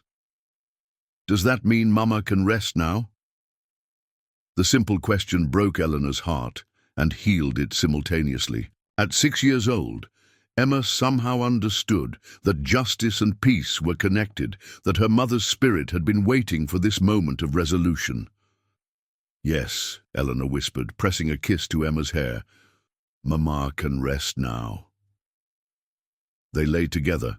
In the growing light, both of them finally able to breathe freely for the first time in weeks. Emma's small hand found the wooden cross hanging around Eleanor's neck, Margaret's cross, which Eleanor had started wearing as a reminder of the sister she'd lost and found again through Emma. "Aunt Ellie?" Emma's voice was drowsy but determined. "When we go to court to tell the judge about Tony, will you come with me?" Eleanor's throat tightened. Despite everything they'd discussed about plea bargains and protected testimony, Emma seemed to understand that she might still need to face her mother's killer in court. "If you have to go to court, I'll be right there with you," Eleanor promised. "You'll never have to face anything alone again." "What about David? Will he come too?" "If you want him there, yes. We're all family now, Emma. We all want to protect you." Emma smiled. A real smile, the first Eleanor had seen since they'd left St. Catherine's. "I like having a big family. Mama always said it would be nice to have lots of people who love you." An hour later, the household was awake and buzzing with the news of Reeves' arrest. David's wife Lisa arrived earlier than planned, bringing coffee and pastries and a maternal warmth that made Eleanor understand why David had fallen in love with her. "Emma, sweetheart," Lisa said, kneeling down to the child's level. "How are you feeling about the news?" Emma considered this seriously, as she did all direct questions. "Happy that Tony can't hurt other kids like me. Said that Mama can't be happy too." Lisa's eyes filled with tears at the child's profound wisdom. "Your Mama knows, honey, and she's so proud of how brave you've been." As the morning progressed, Eleanor found herself watching the interactions between Emma and David's family with new eyes. Lisa's children, 5-year-old Marcus and 3-year-old Sophia, had accepted Emma as their new sister with the easy adaptability of childhood. They fought over toys and shared secrets and included Emma in their games with the natural inclusiveness that Eleanor had always admired in children. David moved through it all with the careful attention of someone still learning to be Emma's father, but growing more confident each day. He listened when Emma spoke, noticed when she grew quiet, and seemed to understand instinctively when she needed space and when she needed reassurance. "Eleanor," Lisa said, finding her washing dishes, while the children played in the backyard, "I want you to know how grateful I am that you're willing to consider staying with us. Emma needs that continuity right now." Eleanor studied Lisa's face, looking for any sign of resentment or reluctance, but finding only sincere warmth. "It's generous of you to offer. I know it's not conventional." Lisa laughed softly. "Honey, nothing about this situation is conventional. We're just making it up as we go along, trying to do what's best for Emma." Eleanor felt something ease in her chest. For 30 years, she had lived by rules and structures, by the certainty of religious life and the safety of prescribed roles. But Emma's arrival had taught her that love didn't follow rules, that families could be built from choice rather than circumstance, and that sometimes the most sacred calling was simply showing up for someone who needed you. "Lisa," Eleanor said, "suddenly, what if I could contribute more than just childcare? I have some savings, and I could help with Emma's therapy, her education." "Eleanor, no," Lisa interrupted gently. "We're not asking you to be our live-in nanny. We're asking you to be family. David and I both work. Emma needs familiar faces during this transition. And honestly," Lisa smiled, "I think you need a family too." The observation was so gentle and so accurate that Eleanor felt tears threaten. She had been so focused on what she could give Emma that she hadn't considered what Emma and this unconventional family might give her in return. That afternoon, Detective Chen arrived with paperwork and updates. Tony Reeves had been formally charged with murder in the first degree, and the district attorney was confident in the case. More importantly, there would likely be no need for Emma to testify in person. Her recorded statement and the corroborating evidence would be sufficient. "There's something else," Detective Chen said, her expression softening as she looked at Emma, who was showing Marcus how to make paper airplanes. "Reeves had some things to say when we arrested him. Apparently he'd been looking for Emma because he was afraid she'd seen him that night. He never intended to hurt her. He just wanted to scare her into staying quiet." Eleanor felt cold fury rise in her chest. He was going to threaten a 6-year-old child? "He was desperate," Detective Chen replied. "Drug dealers don't think like the rest of us. But the important thing is that Emma's safe now, and she's going to stay safe." As Detective Chen prepared to leave, Emma approached her with a drawing she'd been working on. It showed a police officer wearing a badge and a smile, standing next. "To a little girl with dark hair, this is you," Emma said seriously, offering the picture to Detective Chen. "Thank you for catching the bad man." Detective Chen accepted the drawing with visible emotion. "Thank you for being so brave, Emma. Your Mama would be very proud." Emma nodded solemnly. "I know, Aunt Ellie told me." That evening, as they prepared dinner together, a chaotic, joyful affair with 5 adults and 3 children crowded into Lisa and David's kitchen, Eleanor marveled at how normal it all felt. Marcus was telling Emma about his school's upcoming play, Sophia was stealing carrots from the salad bowl, and Lisa was patiently explaining to David why adding hot sauce to everything wasn't actually helpful. Emma moved through it all with increasing confidence, claiming her place in this noisy, loving family with the determination of someone who had learned not to take stability for granted. "Aunt Ellie," Emma said, tugging on Eleanor's sleeve, Will you sit next to me at dinner? Of course, sweetheart. And will you say grace like at our church? Eleanor looked around the table at the faces of people who had become family through love rather than law, through choice rather than chance. Margaret's cross felt warm against her throat as she reached for Emma's hand. I'd be honored to say, Grace, Eleanor replied. As they gathered around the table, hands linked in a circle that included biological family and chosen family.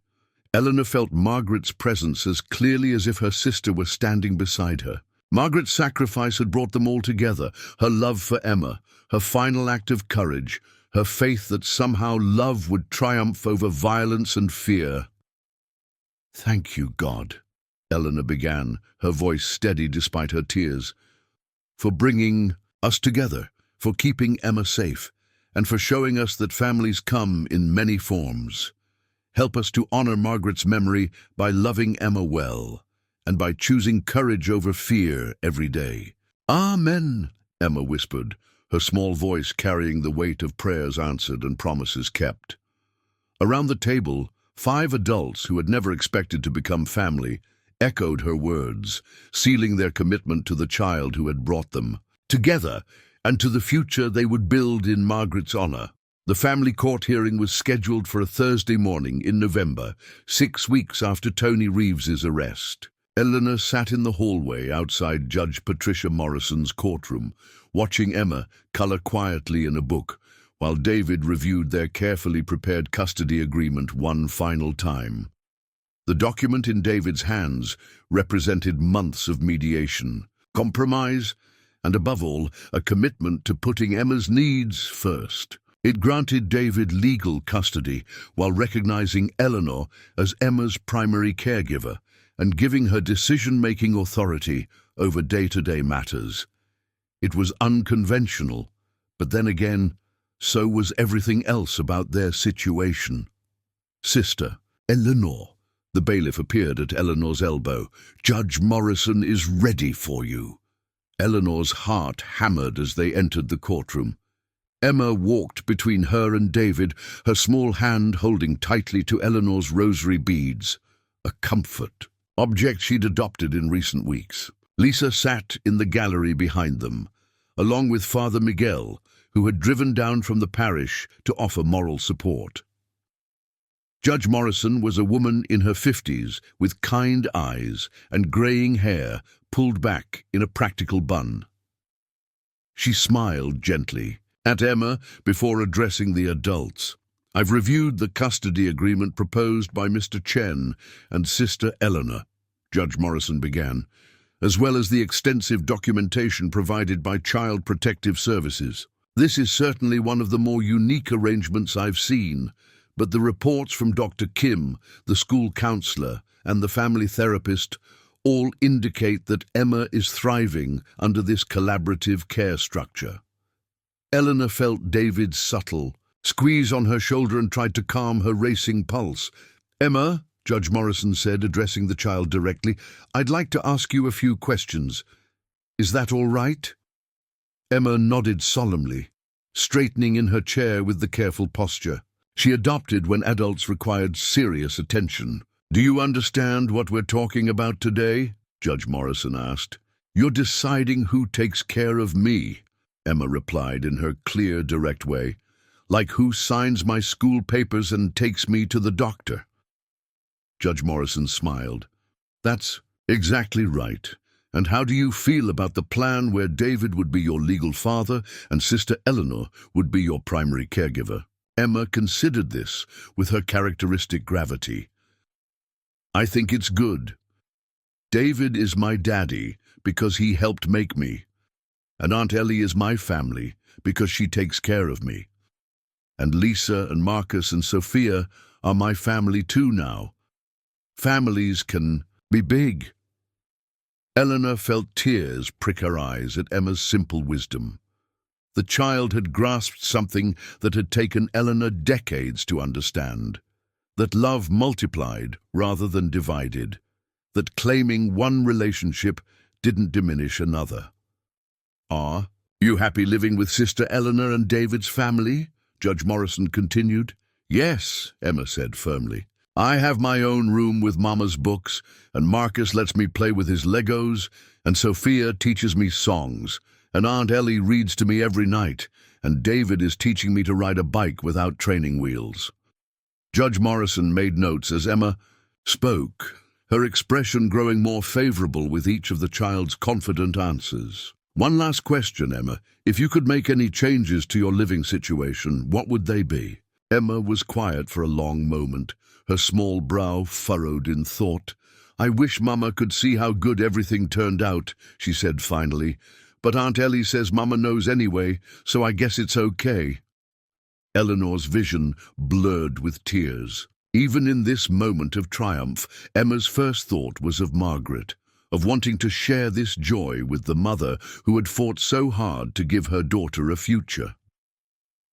Judge Morrison set down her pen and leaned forward slightly. Emma, you are a very wise young lady. I can see that you've thought carefully about what makes you feel safe and loved, and I'm impressed by how well you've articulated your feelings. She turned to address Eleanor and David. After reviewing all the documentation and listening to Emma's testimony today, I'm prepared to approve the custody arrangement as proposed. Mr. Chen, you are hereby granted legal custody of Emma Rodriguez Chen, with primary residential custody shared between yourself and sister Eleanor Rodriguez, who is appointed as Emma's guardian and primary caregiver. Eleanor felt the breath she'd been holding release in a rush. Emma looked up at her with a questioning expression, clearly sensing the adult's emotion, but not entirely sure what had just happened. It means we get to stay together, Eleanor whispered. To Emma. All of us. Just like we planned. Emma's face broke into a radiant smile, the brightest, most joyful expression Eleanor had ever seen from her. Forever. For as long as you need us, David said, kneeling down to Emma's level. And probably longer than that. Judge Morrison smiled as she watched the exchange. I do want to note for the record that this arrangement will require regular reviews to ensure it continues to serve Emma's best interests. But based on what I've seen today, I have great confidence in this family's ability to provide the love and stability Emma needs. As they left the courthouse, Emma skipped between Eleanor and David, her excitement finally bubbling over. Can we call Father Miguel and tell him? And Dr. Kim? And can we have cake for dinner because it's a special day? David laughed, the sound filled with relief and joy. We can definitely call everyone, and I think cake for dinner is an excellent idea for such a special day. That evening, Eleanor found herself in an impossible scene, sitting around Lisa and David's dining room table, sharing cake with 5 adults and 3 children, who had somehow become family. Father Miguel had joined them, along with Patricia. Valdez, who had become more friend than caseworker over the past months. I have something for you, Emma, Eleanor said, reaching into her purse for a small wrapped box. A celebration gift. Emma opened the box with careful fingers, revealing Margaret's simple wedding ring, now sized down to fit a child's finger on a delicate chain. This was your Mama's, Eleanor explained softly. She wore it when she was married to David, and I thought you might like to have it, to remember that you came from love. Emma held the necklace with reverent care, studying the simple gold band that had meant everything to Margaret during those brief months of happiness. Will you help me put it on? Emma asked. Eleanor fastened the chain around Emma's neck, watching. As the ring settled against the child's heart, a tangible connection to the mother who had given everything to ensure Emma's future. Thank you, Aunt Ellie, Emma whispered. I'll keep it safe. As the evening wound down and Patricia prepared to leave, she pulled Eleanor aside for a quiet conversation. You know, Patricia said, in 20 years of social work, I've rarely seen a case turn out this well. Emma went from a traumatized child bouncing between foster homes to a confident little girl with multiple adults competing to give her the best possible life. Eleanor watched Emma teaching Sophia a clapping game, her niece's laughter filling the house with joy. She saved us all, I think. David got his daughter back, I found my family, and Emma got the big family she always wanted. Margaret would be proud, Patricia said simply. Eleanor nodded, touching the wooden cross at her throat, Margaret's cross, which she now wore every day as a reminder of the sister who had given her the greatest gift imaginable. Later that night, as Eleanor tucked Emma into bed in what was now officially their shared home, Emma looked up at her with those serious, dark eyes. "Aunt Ellie, are you happy we're a family now? Like, really, officially?" Eleanor smoothed Emma's hair, marveling at how much had changed since that cold October morning when she'd found a frightened child sleeping in the church pews. "I'm happier than I ever thought possible," Eleanor said honestly. "Are you happy?" Emma nodded contentedly, her small hand touching Margaret's ring where it lay against her chest. "Mama told me that love makes families, not just being born together. I think she was right." Eleanor kissed Emma's forehead, her heart full of gratitude for Margaret's wisdom, for Emma's courage, and for the unexpected grace that had brought them all together. "She was very right," Eleanor whispered. "Sweet dreams, my darling girl." As Emma drifted off to sleep, Eleanor sat in the comfortable chair beside her bed, the same chair that had been in Emma's room at the rectory, now relocated to this new space that somehow felt like the home she'd been searching for her entire life. Through the window, she could see David washing dishes while Lisa helped the other children with their bedtime routines. It was beautifully, chaotically normal, the kind of family scene Eleanor had observed from the outside for 30 years, but never imagined she'd be part of. Margaret's sacrifice had created something extraordinary from something tragic. Love had indeed made a family, just as Emma had said. Not the traditional structure Eleanor had been raised to expect, but something better, a family built on choice, sustained by commitment, and blessed by the kind of love that multiplied rather than divided. Tomorrow would bring new challenges, new adventures, and the ordinary miracle of raising a child surrounded by people who had chosen to love her. But tonight, Eleanor sat in grateful silence, listening to Emma breathe peacefully and knowing that some prayers are answered in ways more wonderful than anything we dare to ask for.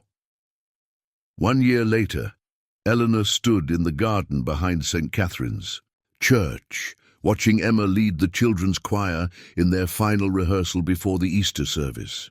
The morning sun caught the highlights in Emma's dark hair as she raised her small hands to conduct her fellow singers through Amazing Grace, Margaret's favorite hymn, which had become Emma's signature song.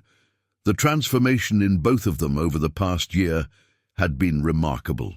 Emma had grown taller, more confident, her smile coming easily now as she moved through a world that finally felt safe and predictable. The nightmares had faded to occasional bad dreams, manageable with Eleanor's presence and the security of knowing that a house full of family waited for her each night. Eleanor's own transformation had been equally profound. The rigid structure of convent life had given way to the beautiful chaos of family living, and she had discovered that serving God didn't require solitude. Sometimes it required the exact opposite. "Sister Eleanor!" Marcus came running across the garden, his choir robe askew and his face bright with excitement. "Emma said I can do the solo part if I promise not to sing too loud. Is that okay?" Eleanor smiled, adjusting his robe with the practiced ease of someone who had become unofficial mother to 3 children. "That sounds perfect, Marcus. Just remember to take a deep breath before you start." David appeared at her elbow, carrying Sophia on his shoulders and grinning at the controlled chaos of a dozen 7-year-olds in white robes. "Lisa sent me to tell you that the Easter egg hunt setup is complete, and Father Miguel wants to know if you need anything before the service starts." Eleanor looked around at the scene, children practicing their songs, parents arriving with cameras and proud smiles, the familiar rhythms of parish life that had become the backdrop to their unconventional family story. She had returned to St. Catherine 6 months earlier, not as a traditional sister in residence, but as a family minister with special permission to maintain her vows while living primarily with David, Lisa, and the children. "I think we're ready," Eleanor said, watching Emma patiently help one of the younger children remember her part. Emma's been practicing all week. Emma had insisted on leading the children's choir for Easter, explaining to Father Miguel that she wanted to sing for her mama in the place where she'd first found her family. The request had moved the elderly priest to tears, and he'd immediately agreed to let Emma take charge of the musical portion of the service. As the families began filing into the church, Eleanor felt the familiar flutter of anticipation that came with significant moments. This Easter felt different somehow, not just because of Emma's performance, but because it marked a full year since their family had begun to take shape. Tony Reeves had been sentenced to life in prison without parole 3 months earlier. Emma had not needed to testify in person, but she had written a letter to the judge that Eleanor helped her craft, a simple statement about missing her mama, and hoping that no other little girls would have to be scared the way she had been. The judge had read it aloud during sentencing, and even the defense attorney had wiped away tears. Aunt Ellie. Emma appeared at Eleanor's side, her choir robe pristine and her expression serious. "Is it time?" "It's time, sweetheart. Are you ready?" Emma nodded, touching Margaret's ring where it hung on its chain beneath her robe. It had become her ritual before any important moment, a way of including Margaret in the experiences she couldn't share. "Mama loved Easter," Emma said simply. "She said it was about new beginnings." Eleanor felt the familiar tightness in her throat that came whenever Emma spoke of Margaret with such mature understanding. She was right, and I think she'd be very proud of the new beginning you've created for all of us. The service was beautiful in the way that small parish celebrations often are, imperfect but heartfelt, with children forgetting their lines and parents crying at inappropriate moments. Emma's solo was clear and true, her small voice carrying Margaret's favourite hymn through the sanctuary with a confidence that would have amazed anyone who remembered the frightened child who had first appeared in these pews. During the final blessing, Eleanor looked around at their extended family scattered throughout the congregation. David and Lisa sat with Sophia, who was trying not to fidget in her Easter dress. Patricia Valdez had come with her own grandchildren, having become a genuine friend over the months of transition. Dr. Kim sat near the back, her professional interest in Emma's progress having evolved into personal affection for the whole family. Father Miguel's words drifted over the congregation. "Go in peace to love and serve the Lord." "Thanks be to God," the congregation responded, but Eleanor heard Emma's voice most clearly, strong and sure in her declaration of faith. Afterward, as families gathered in the parish hall for the traditional Easter brunch, Eleanor found herself in conversation with a young mother whose daughter had recently joined the children's choir. "Sister Eleanor," the woman said, "I hope you don't mind me asking, but Emma mentioned that you're her aunt and that she lives with you and her father's family. It sounds like such an interesting arrangement." Eleanor smiled, watching Emma help. Served juice to the younger children while Marcus carefully carried a plate of cookies without dropping any. "It is interesting," she agreed, "but it works for us. Emma needed all the love we could give her, and it turned out we needed her just as much." The woman looked thoughtful. "My sister's been struggling with addiction, and she has a little boy. I've been wondering how to help, but I wasn't sure." "Talk to Father Miguel," Eleanor suggested gently. "And remember that love doesn't always look the way we expect it to, but it's always worth fighting for." As the afternoon wound down and families began to drift home for Easter dinners and egg hunts, Eleanor helped Emma change out of her choir robe in the small sacristy where she had first discovered her calling 35 years earlier. "Aunt Ellie," Emma said as Eleanor carefully hung up the robe, "do you ever miss living here all the time, like before I came?" Eleanor paused, considering the question seriously. It was something Emma had asked variations of over the past year, and Eleanor understood the child's need for reassurance that she hadn't disrupted anyone's life in ways they regretted. "I miss some things," Eleanor said honestly. "I miss the quiet sometimes, and the simplicity of just having to take care of myself." "But Emma, sweetie," she knelt down to Emma's level, cupping the child's face in her hands. "I wouldn't trade our family for anything. You didn't take me away from my calling. You helped me discover what my calling really was." Emma smiled, the radiant expression that had become more common as the year progressed. "I love our family, too, even when Marcus is annoying and Sophia gets into my things." Eleanor laughed, recognizing the universal complaints of siblings everywhere. "That's what families do. They love each other even when they're annoying." As they walked out of the church together, Eleanor's hand in Emma's, they paused at the memorial garden where a small stone had been placed in Margaret's honor. Emma had insisted on it, explaining that even though her mama was buried across town, she wanted a place at their church where she could talk to her. "Hi, Mama," Emma said, settling cross-legged in front of the stone. "I sang your song today and everybody clapped. Aunt Ellie says you would be proud, and I think so too." Eleanor sat beside her on the bench David had donated, listening as Emma chatted to Margaret about the service, her friends in the choir, and the Easter egg hunt they were going to have at home. "And guess what, Mama?" Emma continued. "Lisa says I can help plant flowers here next week.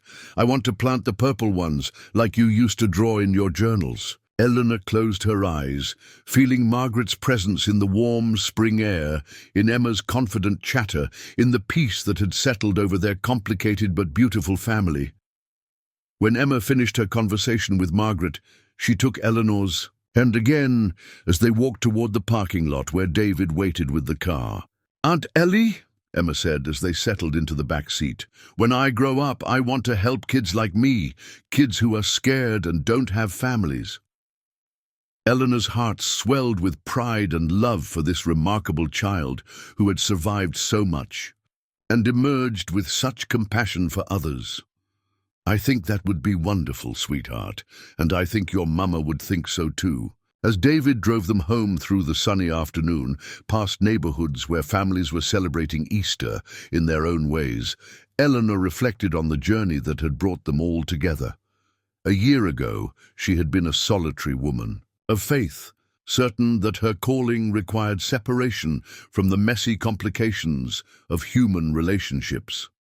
Now, she was part of something messier and more complicated than anything she could have imagined, and infinitely more beautiful. Emma had taught her that love multiplied rather than divided, that families could be built from choice rather than circumstance, and that sometimes the most sacred work was simply showing up for someone who needed you. Margaret's photograph, now displayed prominently in Emma's room alongside pictures of their current family, served as a daily reminder that love persists beyond death, that sacrifice creates possibilities, and that sometimes the greatest gift we can give someone is the chance to love well. As they pulled into the driveway of the house that had become home, Eleanor watched Emma race inside to find Lisa and tell her about the successful service. Through the window, she could see Marcus and Sophia setting up for their Easter egg hunt, their excited voices carrying across the yard. David appeared at Eleanor's elbow, following her gaze to their chaotic, joyful household. "Any regrets?"